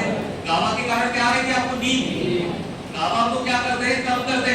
बेटा सीरियस स्टिमुलेट दो तरीके से काम करते हैं। स्टिमुलेट इफेक्ट को बढ़ाना और डिप्रेसिव इफेक्ट को कम करना। स्टिमुलेट इफेक्ट कौन कर दे रहा है? नॉरएड्रेनालिन, डोपामिन, तो इनके इफेक्ट को बढ़ाए और किसके इफेक्ट को कम कर दे? गामा के इफेक्ट को, ग्लाइसिन के इफेक्ट को। गामा और ग्लाइसिन क्या है? आपके इनहिबिटरी न्यूरोट्रांसमीटर। गामा और ग्लाइसिन क्या है? Inhibitory neurotransmitter. स्ट्राइक बेटा इसके बारे में आप लोगों ने को कुछ पढ़ा होगा, अगर आपको याद हो तो। स्ट्राइक ड्रग कौन सा बेटा? नक्सोमी का। नक्सोमी का कौन सा एल्कलॉइड है? बिल्कुल कौन सा है? Indole alkaloid. कौन सा है? Indole alkaloid. नक्सोमी का 5 सिस्टम राउथ किया और विद्या, ठीक है। ये सारे क्या है आपके इंडोर एल्कोलॉइड्स, ठीक है। नक्सोनिका नाम का जो प्लांट था, इसका बायोलॉजिकल सोर्स क्या पाया बेटा आपने? स्ट्राइक्नो नक्सोनिका या strychnos nux vomica, belonging to family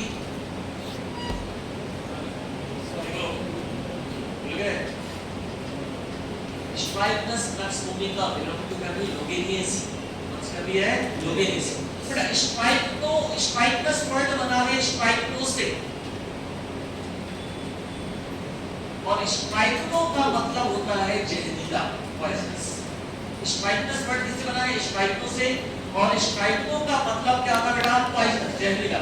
बेटा कई जगह जहां ये प्लांट लगे थे, जब जानवर इनके बीज खा लेते थे, स्ट्राइक्नो सीड्स खा लेते थे, तो बिल्कुल उनके कन्वर्जन्स जैसे आने लगते थे और पूरी तरीके से कर मरते थे। फिर बाद में कई साइंटिस्ट ऐसे रहे कि उन्होंने इसका नक्सोनिका का एक्सट्रैक्ट निकाला और अलग-अलग जानवरों के ऊपर क्या देखी, इसकी एक्टिविटी देखी। तो कौन सी एक्टिविटी निकल के आई बेटा? ठीक है। बाद में पता चला बेटा इसके अंदर दो मेन केमिकल निकल के आए, स्ट्राइक्निन और लूसीन। या तो केमिकल पढ़े होंगे आपने, लूसीन प्लस HNO3 कौन सा कलर था? Yellow colour. कौन सा था? Yellow colour. बेटा स्ट्राइक्निन और लूसीन दो केमिकल वहां पर निकल के आए। स्ट्राइक्निन का इज गुड सीएनएस स्टिमुलेटर, ठीक है।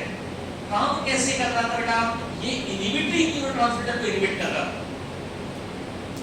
इनहिबिटरी न्यूरोट्रांसमीटर को या फिर ग्लाइसिन, ये काम किसको कर रहा था? Glycine.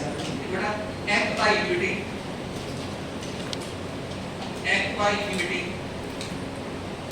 effect of act by inhibiting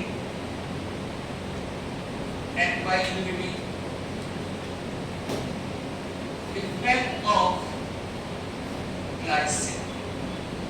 glycine का नेचर कैसा है बेटा? इनहिबिटरी। अगर आप उसको इनहिबिट करोगे तो अपने आप कौन सा इफेक्ट आएगा? स्टिमुलेट। कौन सा इफेक्ट आएगा? Stimulate effect.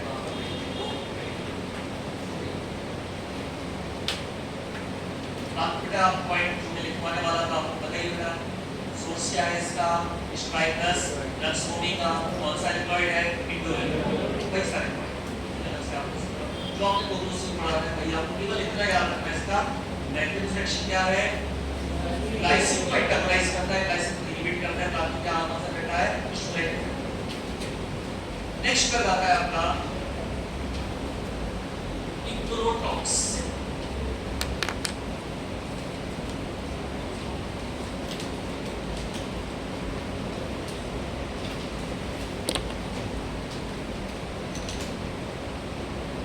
इसका सोर्स है बेटा अनाबिल्टा पॉपुलस। एनाबिल्टा पॉपुलस इसका सोर्स है, एनाबिल्टा पॉपुलस, जिससे इंट्रोटॉक्सिन मिलता है। सोर्स क्या है इसका? एनाबिल्टा पॉपुलस, जिससे ये आपका इंट्रोटॉक्सिन मिलता है। मैकेनिज्म ऑफ एक्शन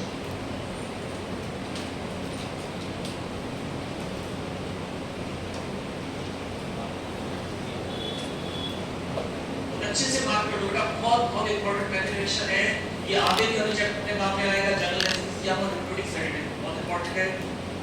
तो नॉन कॉम्पिटिटिवली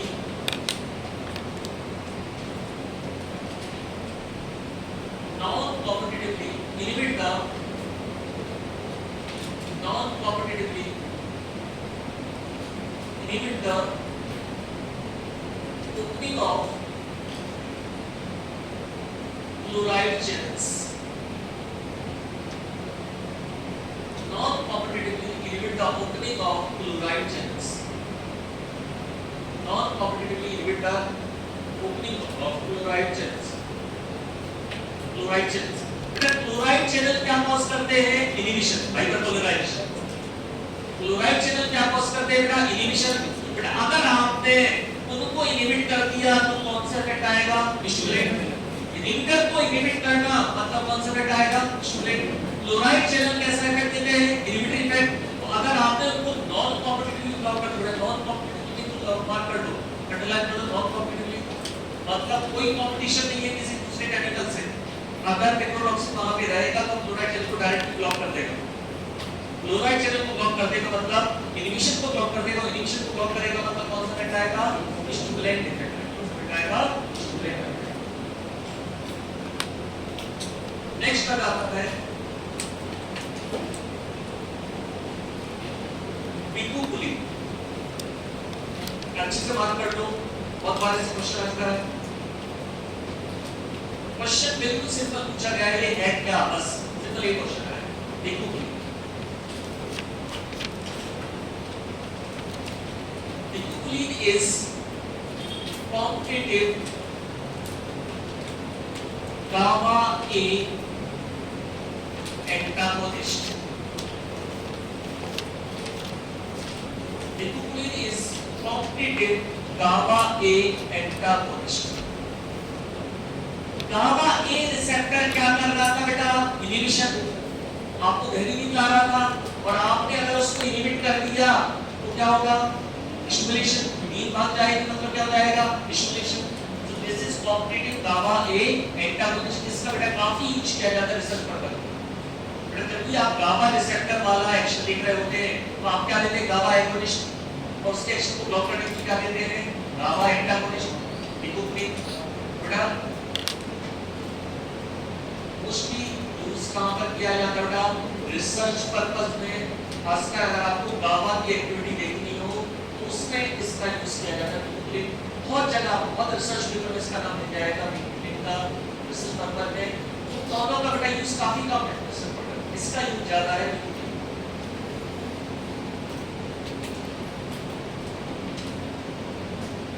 कन्वर्जेंट में लास्ट ड्रग है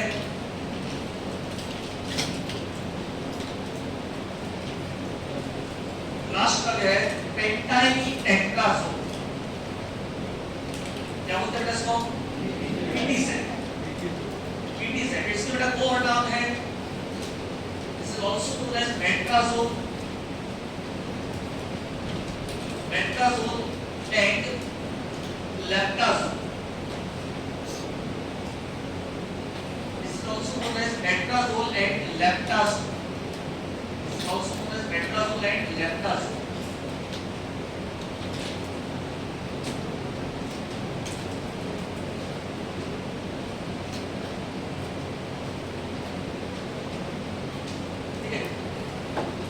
सबसे ज्यादा यूज होने वाला मॉडल है जो एंटी कन्वर्जेंट ड्रग में यूज किया जाता है। तो आप जब भी पढ़ेंगे आपको उसमें फार्माकोलॉजी एंटी कन्वर्जेंट ड्रग तो उसमें लिखा रहता है नीचे के पीटीजेड मॉडल यूज किया गया था। पीटीजेड मॉडल का मतलब बेटा पहले हम एनिमल में क्या करेंगे? कन्वर्जन यूज करेंगे किसके थ्रू? पीटीजेड। पहले उसमें कन्वर्जन करेंगे फिर हम ड्रग देंगे जिसकी हम कौन सी एक्टिविटी देखना चाहते हैं? Anti convergent. जैसे बेटा एक अगर एक ड्रग की हम एंटी पायरेटिक एक्टिविटी देखना चाहते हैं तो हम एनिमल का क्या कराएंगे? बॉडी टेम्परेचर बढ़ाएंगे। अगर एक ड्रग की हम एंटी एक्टिविटी देखना चाहते हैं तो एनिमल में क्या ट्रीट करेंगे? डिप्रेशन। अब पता है एनिमल डिप्रेशन कैसे ट्रीट करेंगे?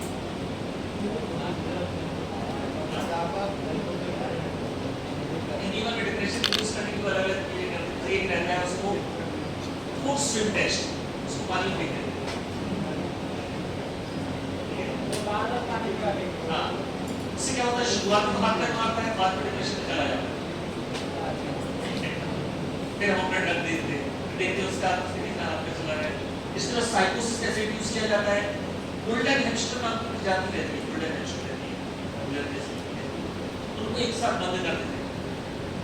शुरू में वो आराम से रहते हैं, फिर एक दूसरे को काटना चालू कर देते हैं, फिर धीरे एक दूसरे की तरफ झपटते हैं, फिर एक दूसरे से लड़ना चालू कर देते हैं। लाइक बिग बॉस एक साथ क्या कर दिया? उनको बंद कर दिया। यहाँ पर बड़ा एनिमल्स के भी अलग-अलग मॉडल है। इसमें पीटीजेड मॉडल बहुत कॉमन यूज किया जाता है किसके लिए? कन्वर्जन इंड्यूस करने। अभी कन्वर्जन कैसे यूज करते हैं? जैसे आप इसका हाइट दोगे तो अचानक से सिस्टम को बदल स्टिमुलेट करते हैं। थोड़ा mechanism action.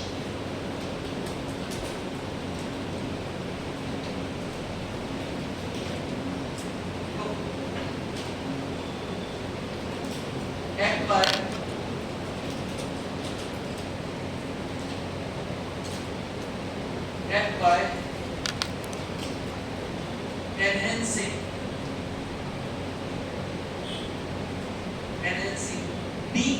depolarization,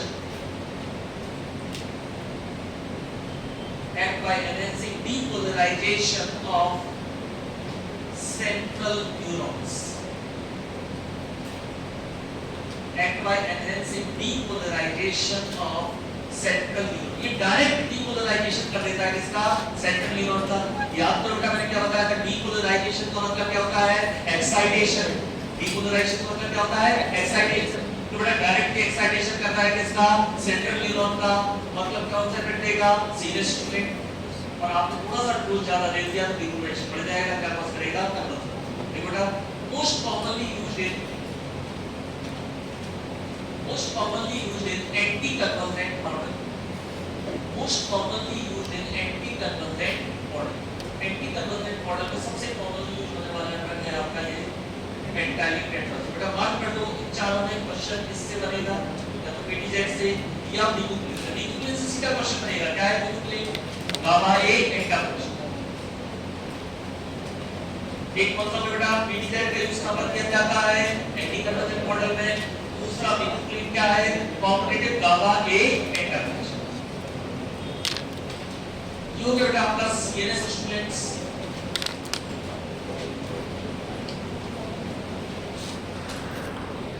CNS stimulant में कौन सी पहली कैटेगरी हो गई? कन्वर्जेंस। नेक्स्ट कैटेगरी बेटा एनालेप्टिक्स।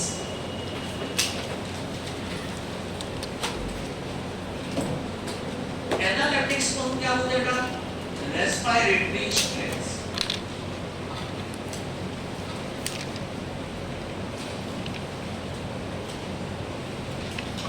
एनालेप्टिक्स को क्या बोलते हैं? Respiratory stimulants.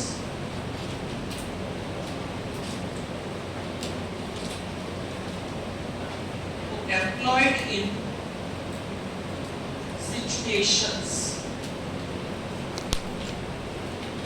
आपको सेंट्रल रेस्पिरेटरी स्टिमुलेंट देने की जरूरत क्यों पड़ गई? कुछ स्पेसिफिक सिचुएशन में आपको इतनी जरूरत पड़ेगी कि ब्रेन के थ्रू हम रेस्पिरेशन को स्टिमुलेट करें। आप इसको बता सकते हैं कि इसका उपयोग कहां किया जा सकता है? उसको हम एक बड़ा हमारे पास बैठा हो सकता है उसका डायरेक्ट करके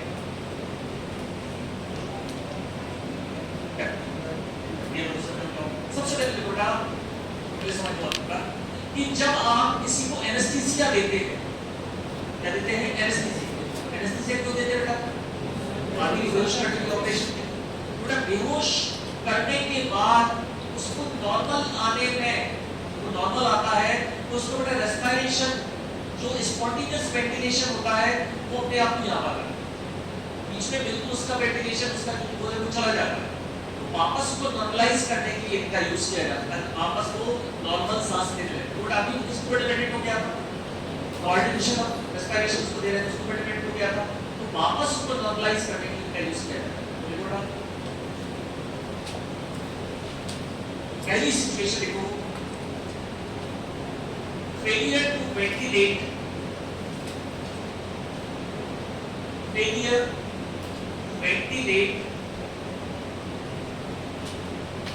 to ventilate spontaneously,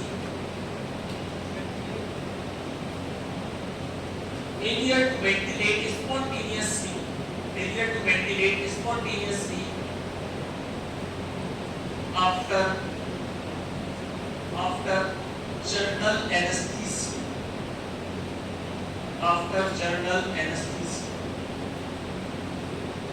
general anaesthesia देने के बाद जो आदमी का नॉर्मल स्पॉन्टेनियस वेंटिलेशन नहीं आ रहा है, उसको वापस लाने के लिए, जो आदमी अपने आप से सांस नहीं ले पा रहा है, उसको वापस लाने के लिए हम क्या देते हैं बेटा? एनालेप्टिक। पहली सिचुएशन क्या हो गई कि जब आदमी अपने आप अगर सांस नहीं ले पा रहा है, उसको बेड पे आपने तो दिया जनरल एनेस्थीसिया दिया, तो हम इसको देंगे ताकि आदमी नॉर्मल। बेटा बहुत सारे एनेस्थीसिया वाले केस में ऐसा होता है कि आदमी डिपेंडेंट हो गया, आर्टिफिशियल रेस्पिरेशन होगा तो अपने आप रेस्पिरेशन वहां पे नहीं कर पा रहा है, तो उसको दूसरी कंडीशन बेटा एपनिया। एपनिया इन प्रीमैच्योर इन्फेंट्स। एपनिया मतलब सांस ना ले पाना। एपनिया का मतलब क्या होता है? सांस ना दे पाना। ट्रांसफर आप लोगों ने सुना होगा, समय से पहले जब बच्चा जन्म लेता है क्या बोलते हैं उसको प्रीमेच्योर कहते हैं। बेटा जब भी समय से पहले जो बच्चा जन्म लेता है डॉक्टर उस पर विशेष ध्यान रखते हैं। तो जन्म के समय अगर बच्चा नहीं रो रहा है मतलब एक बहुत बड़ी प्रॉब्लम। अगर बच्चा नहीं रो रहा है जन्म के समय तो डॉक्टर उसको मारता है, चुटकी काटता है, हिलाता है ताकि वो रोने लगे। तो जितना रोएगा उसका उतना अच्छा क्या रहेगा रेस्पिरेशन। जितना वो रोएगा उतना अच्छा क्या रहेगा उसका रेस्पिरेशन। तो डॉक्टर नॉर्मली तुरंत लेते हैं प्रीमेच्योर इन्फेंट में हमें से देखने को मिलता है, तुरंत लेते हैं, रो नहीं रहा है, उसको मार रहे हैं, खींच रहे हैं ताकि वो क्या करने लगे रोने लगे। रोएगा मतलब क्या अच्छा है उसका रेस्पिरेशन। लेकिन अगर कुछ भी करने के बावजूद नहीं रो रहा है तो आपको क्या देना पड़ेगा बेटा एनालिटिक्स। जो सीधा ब्रेन में जाके उसको रेस्पिरेशन को क्या करे स्टिमुलेट करे। इसमें बहुत दिक्कत होती है प्रीमेच्योर इन्फेंट। प्रीमेच्योर इन्फेंट आप नॉर्मल इन्फेंट की तरह वहां पे नहीं रह सकते। पुराने समय का बहुत बच्चे करते थे प्रीमेच्योर इन्फेंट, उस समय की सुविधाएं नहीं थी। अब लेकिन बहुत पहले से ध्यान देने लगते हैं, प्रीमेच्योर होता है, सारी सुविधाएं पहले से रहती हैं। ठीक है, एपनिया मतलब बेटा सांस कौन नहीं ले पा रहा है प्रीमेच्योर इन्फेंट। प्रीमेच्योर इन्फेंट सांस प्रॉपर लेने लगे इसलिए हम क्या कहते हैं उसको analytics.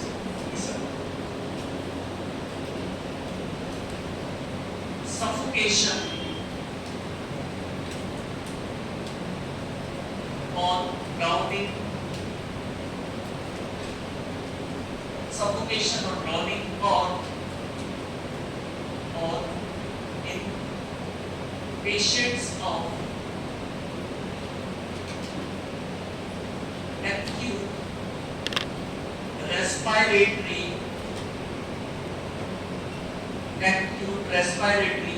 insufficiency, suffocation and drowning or in patients of acute respiratory insufficiency। drowning मतलब डूबन, ड्राउनिंग का मतलब होता है डूबन। डूबने के बाद बेटा जो आदमी डूबा हुआ है, जो आदमी डूब गया उसको निकाला तो वो सांस नहीं ले पा रहा है, सांस नहीं ले पा रहा है और बहुत कोशिश करने के बाद भी वो सांस नहीं ले पा रहा है तो उसकी रेस्पिरेशन को दोबारा नॉर्मलाइज करने के लिए क्या देते हैं एनालिटिक्स। ये किया जाता है बेटा जो ड्राउनिंग वाले केस रहते हैं उनमें या फिर एक्यूट रेस्पिरेटरी इनसफिशिएंसी। कई बार क्या होगा बेटा किसी पर्टिकुलर शॉक के बाद किसी आदमी का एक्सीडेंट हुआ, उसके साथ दूसरा आदमी बैठा हुआ था, शॉक के कारण अचानक से उसका रेस्पिरेशन अफेक्टेड हो गया, अचानक से उसका रेस्पिरेशन बंद हो गया।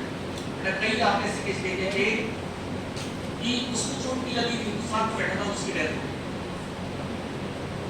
ऐसे केस में क्या होता है कई बार शॉक ऐसा रहता है उसको कि पहले क्या होता है एक्यूट रेस्पिरेटरी इनसफिशिएंसी, उसके बाद क्या होता है कार्डियोवास्कुलर कोलैप्स, मतलब वहां पर हार्ट फेलियर के कारण पेशेंट की डेथ हो सकता है। फिजिकल स्ट्रेस इतना ज्यादा, फिजिकल कॉम्प्लिकेशन इतनी ज्यादा आपको देखने को ना मिले।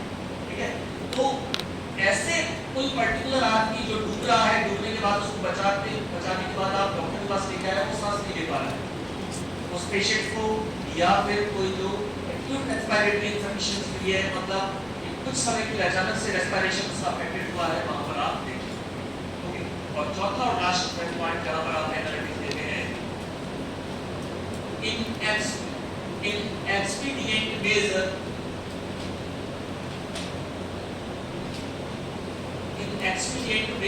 in hypnotic drug poisoning,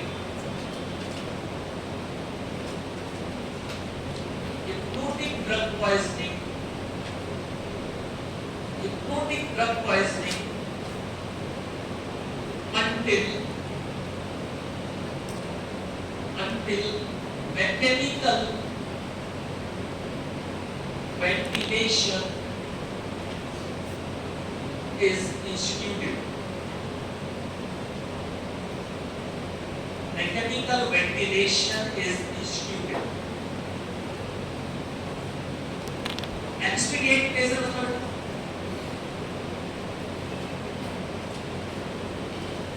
चलो अच्छा पहले हम इसकी बात कर लेते हैं hypnotic drug poisoning। एक आदमी ने बहुत ज्यादा नींद की गोलियां खा ली, सुसाइड वाला केस। एक आदमी बहुत ज्यादा नींद की गोली खाए, बेटा लोगों में क्या भ्रम रहता है कि हम बहुत ज्यादा नींद की गोली खाएंगे और बढ़िया सोते हुए रह जाएंगे। तब तो कोई मौत होती है नींद की गोली खाने वाला, क्योंकि ऐसी मौत नहीं होती है। जो नींद की गोलियां खाते हैं, जो हिप्नोटिक्स लेते हैं, वो क्या करते हैं, ब्रेन में जाके किसी को ब्लॉक कर देते हैं, रेस्पिरेशन, सांस लेने में दिक्कत होती है, आपको बुरे तरीके से बनाता है। तो ये बिल्कुल आदमी को दिमाग से हटा देना चाहिए कि नींद का इंजेक्शन लेने के हिप्नोटिक का या गोलियां खाने के तो आराम से मौत हो जाएगी, ऐसा नहीं होता है। सबसे पहले किसको टारगेट करता है, वो ब्रेन को टारगेट करता है, ब्रेन में जाके रेस्पिरेशन को टारगेट करता है। तो एक आदमी ने जिसने 8-10 दिन की गोलियां खा ली, उसका दिल टूट गया है, ठीक है, जिसे वो चाहता था उसको उसी दिन शादी थी, तो उसने नींद की गोलियां खा ली, उसने नींद की गोलियां खा ली। अब घर वालों को उसने थोड़ी देर बाद बता भी दिया कि बहुत सारी गोलियां, पहले नींद की गोलियां खाने के बाद ये चाहती है कि घर वालों को बता भी सके, अंतिम समय में बचा भी ले। तो नींद की गोलियां उसने खा ली, हिप्नोटिक ड्रग पॉइजन हो गई। अब थोड़े समय में जब असर होना चालू हुआ, थोड़े से सांस लेने में दिक्कत। तो जब तक आपके पास मैकेनिकल वेंटिलेशन नहीं है, जैसे आपने कई बार छोटे गांव में देखा होगा, ले जाओ इनके पास 1 घंटे का टाइम है, हमने ये दवाई दे दी कि 1 घंटे ये चल जाएंगे, ठीक है। तो ये कोई दवाई बेटा कि अगर आपके गांव में वेंटिलेटर वाली व्यवस्था नहीं है, तो डॉक्टर क्या दे देगा उनको, एनालिटिक्स, ताकि वहां तक पहुंच जाए, इतना टाइम मिल जाएगा कि वो उसको क्या लगा सके, वेंटिलेटर। एक्सपीडिएंट मेजर का शुद्ध हिंदी में मतलब रहता है बेटा जुगाड़। क्या है, जुगाड़। डॉक्टर ने जुगाड़ कर दी कि पेशेंट को क्या मिल गया, 1-1.5 घंटे का टाइम मिल गया, तो कहां तक पहुंच जाएगा, हॉस्पिटल तक पहुंच जाएगा, ताकि उसको क्या मिल जाए, वहां पे मैकेनिकल वेंटिलेटर। तो 4 कंडीशन है जहां पर एनालिटिक्स यूज किए जाते हैं। तो पहली condition failure to ventilation, ventilator for experience doctor general anaesthesia. दूसरा एपनिया, पहला क्या हो गया, फेलियर टू वेंटिलेट स्पॉन्टेनियस, दूसरा क्या हो गया, एपनिया। तीसरा सफोकेशन और ड्रॉलिंग। तीसरा चौथा एक्सीडेंट। कैसे याद रखना, एनालिटिक्स का यूज करोगे जब आप फंसे हुए, कैसे याद रखोगे, जब आप फंसे हुए।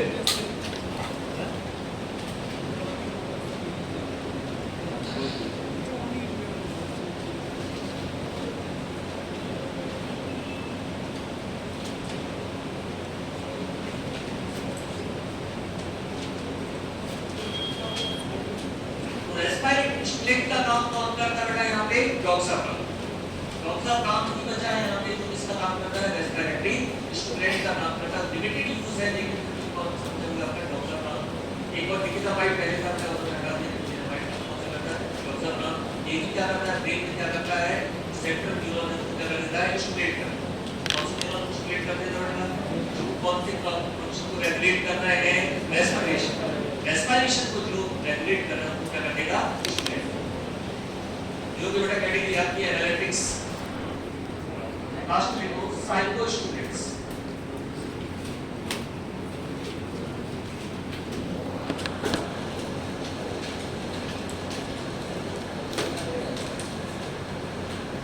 साइको स्टूडेंट बेटा पहला जो है वो है amphetamine.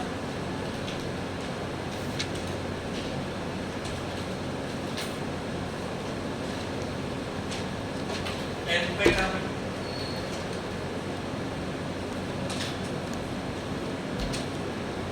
mechanism action acts by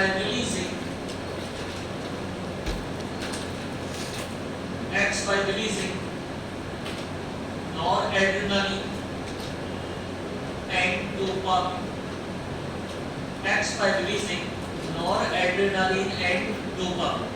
एक ऐसा ड्रग जो नॉरएड्रेनालिन को बढ़ा रहा है, मतलब आपकी अलर्टनेस को बढ़ा रहा है, आपके कंसंट्रेशन को इंप्रूव कर रहा है, और साथ में क्या बढ़ा रहा है, डोपामिन, मतलब उसको लेने के बाद आपको अच्छा लगेगा। तो इसको लेने के बाद फीलिंग क्या आएगी, आप घंटों अपना काम कर रहे हैं, घंटों पढ़ाई कर रहे हैं, पढ़ाई में आपका मन भी लग रहा है और आपको अच्छा भी लग रहा है। डोपामिन क्या करता है, आपको स्टिमुलेट करता रहता है, बढ़िया लग रहा है, फील महसूस हो रहा है, ठीक है। नॉर्मली क्या पढ़ना या हमें डेली रूटीन में बेकार लगता है क्योंकि एक जैसा है। बहुत बड़ी सच्चाई है बेटा, बहुत बड़ी सच्चाई है कि एजुकेशन सिस्टम में काम ही नहीं किया जा रहा है। वही खोज, वही तरीका, उसी तरीके से पढ़ा रहे हैं, उसी तरीके से बैठा कर रहे हैं। मतलब जो सालों पहले था वही चीज चल रही है। इससे ज्यादा कोई इम्प्रूव था, इम्प्रूव वर्जन था जो इंडियन सिस्टम पुराना था। उस समय बेटा जो गुरु थे वो समझाने के लिए क्या करते थे, सबसे पहले गुरु का काम क्या रहता था, 5 अलग-अलग शिष्य उन जैसे उनके स्वभाव को पहचाना, प्रकृति को पहचाना, उसके हिसाब से उन्होंने उनको ज्ञान देना प्रारंभ किया। 5 भाई जो सबसे ज्यादा शांत स्वभाव का उन्होंने नीति शास्त्र पढ़ाया, युधिष्ठिर जो गद्दार था उसको बोला कि नहीं गदा चलाओ, ठीक। जो सबसे ज्यादा कंसंट्रेट कर सकता था उन्होंने बोला था धनुर्धर अर्जुन, जो ठीक ठाक करने वाला सब पूरा सीखो, सारे ये होते थे गुरु। उन्हें पता था कि किससे कैसे कहां पर काम लेना। बेटा उस समय बहुत सारी कहानियां कर रहे हैं, क्योंकि कहानियों के माध्यम से आप अपने स्टूडेंट्स को बहुत अच्छे तरीके से समझा सकते हैं, उनको याद रखवा सकते हैं। इसी कहानी को बड़ा प्रैक्टिकल्स होते थे, हर तरह से इम्प्रूव करते थे। आज जो सिस्टम बना दिया, आज आप देखें आपके कॉलेज में, हमारे कॉलेज सुबह शाम तक जाकर ऐसे एक जगह बैठा दिया जाता है। टीचर आ रहा है पढ़ाते जा रहा है, दूसरा टीचर आ रहा है पढ़ाते जा रहा है, और एक से एक टीचर। सचमुच मुझे कभी भी अपने कॉलेज में बच्चों से शिकायत नहीं रहती, क्योंकि मैं कंडीशन देखता हूँ कि जैसे जैसे लोग पढ़ाते जा रहे हैं उनको पढ़ रहे हैं। क्योंकि आप पढ़ा के गए और आप पढ़ाने के तरीके में चेंज करने नहीं चाहते, और इतना भयंकर ही हो कि आप अगर किसी को बोलते हो कि आप थोड़ा चेंज करो अपने पढ़ाई के तरीके, हमें सिखाएंगे 10 साल हो गए पढ़ाते। कई तो मुझे बोलने लगते हैं कि खुद की कोचिंग चलती है इसलिए यहाँ पे ज्ञान देते हैं।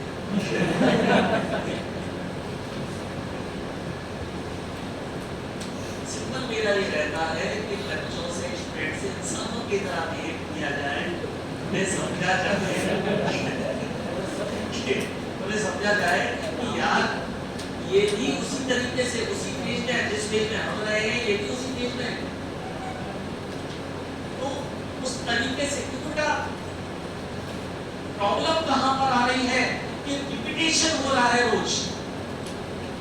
तो अगेन आपकी लाइफ में प्रॉब्लम क्या है कि दोनों का रिलीज नहीं हो रहा है, और मजबूरी में इसका रिलीज होता है, कब होता है, एग्जाम के दौरान, क्योंकि वो क्या है, मजबूरी।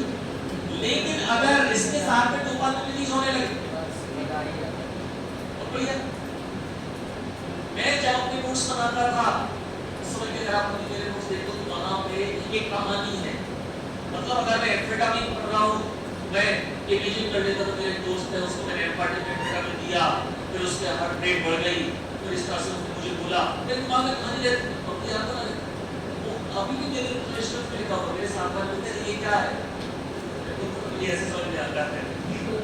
एक product amphetamine is used in serious drug, तभी इतनी सिंपल तरीका क्या है, मेरे पास एक कहानी, ठीक है। तो यहाँ पर नॉरेड्रेनालिन और डोपामिन का रिलीज हो रहा है, मतलब आपका अलर्टनेस बढ़ी, और साथ में क्या हो गया, स्टिमुलेशन। आपका क्या हो गया, स्टिमुलेशन, आपकी क्षमता कई गुना बढ़ जाएगी। और अगर बेटा ये इस तरीके से काम करता तो जबरदस्त करता, लेकिन बेटा उसी प्रोपोर्शन में क्या है, इसमें एडवर्स है। देखो बेटा आगे,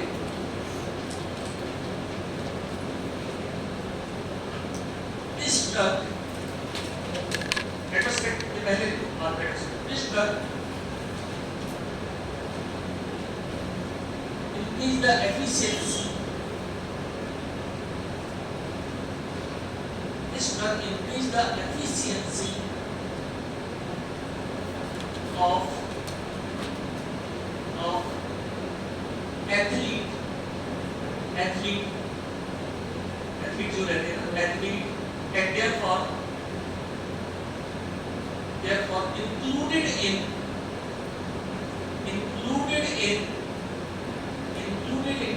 डोप टेस्ट। आजकल एथलीट का डोप टेस्ट किया जाता है कि उसने कहीं एम्फेटामिन लेके नहीं रखा है, तो अगर वो एम्फेटामिन लेके परफॉर्म करेगा तो परफॉर्मेंस क्या हो जाएगा, बेहतर हो जाएगा, थकान नहीं होगी उसको, वो कई गुना ज्यादा समय तक बिना थकान के काम करता रहेगा। ठीक है, इसलिए डोप टेस्ट में हमने प्रूव कर दिया इसको। अब प्रॉब्लम बेटा इसके adverse effects.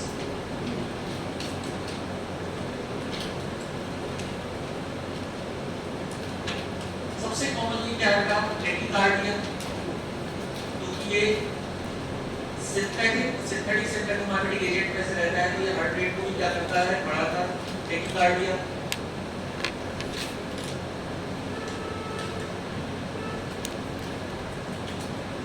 Stimulation followed by depression, stimulation followed by depression, stimulation followed by depression,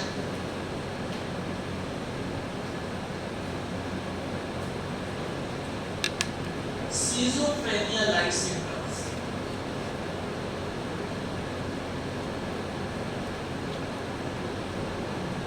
schizophrenia like symptoms, dopamine के लेवल को बहुत ज्यादा बढ़ा रहा है। फिर हमने क्या पढ़ा था, डोपामिनर्जिक ओवर एक्टिविटी में cause schizophrenia साइकोसिस।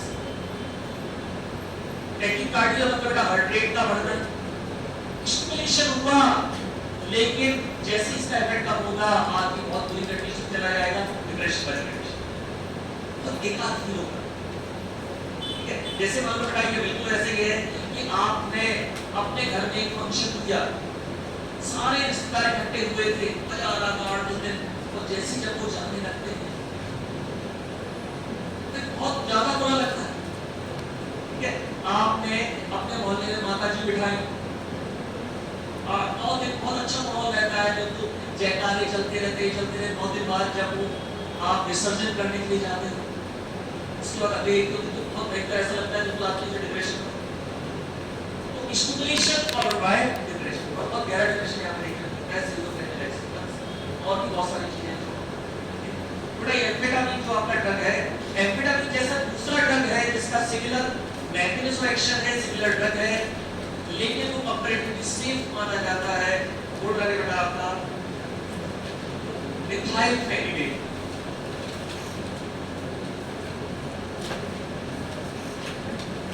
Methylphenidate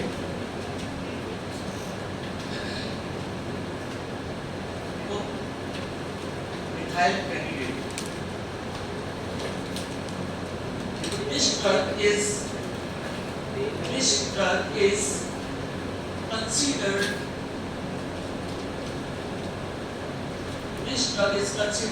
superior over. This drug is considered superior over amphetamine.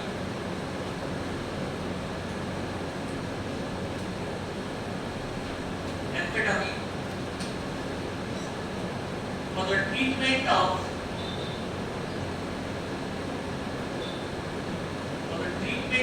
ADHD, ADHD क्या होता है? Attention deficit hyper activity disorder. बच्चे बहुत ज्यादा शरारत करते हैं, बच्चे तो ठीक है 6 साल से ज्यादा, इवन कुछ समय से बेटा ये देखा गया है कि 18 साल के लोगों में, 19 साल के लोगों में, या आपकी एज में भी ADHD देखने को मिला है। अब आपकी एज में ADHD मतलब क्या है, आप कंसंट्रेट नहीं कर पा रहे हो, दैट इज ADHD। बिल्कुल भी कंसंट्रेशन नहीं कर पाए, दैट इज ADHD। इसको प्रेफर क्यों करते हैं बेटा? क्योंकि ये सेफर है, less chances of tachycardia, less chances of tachycardia.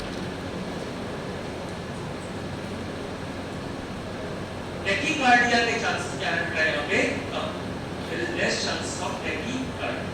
Tachycardia के चांसेस क्या है? थोड़ा सा और ये बचा है, हम नेक्स्ट चैप्टर ये हम नेक्स्ट क्लास कौन सा वाला कॉग्निशन है, कॉग्निशन है मतलब बेटा ऐसे ड्रग को किसको इम्प्रूव करते हैं, मेमोरी, ऐसे ड्रग को मेमोरी को improve करते हैं।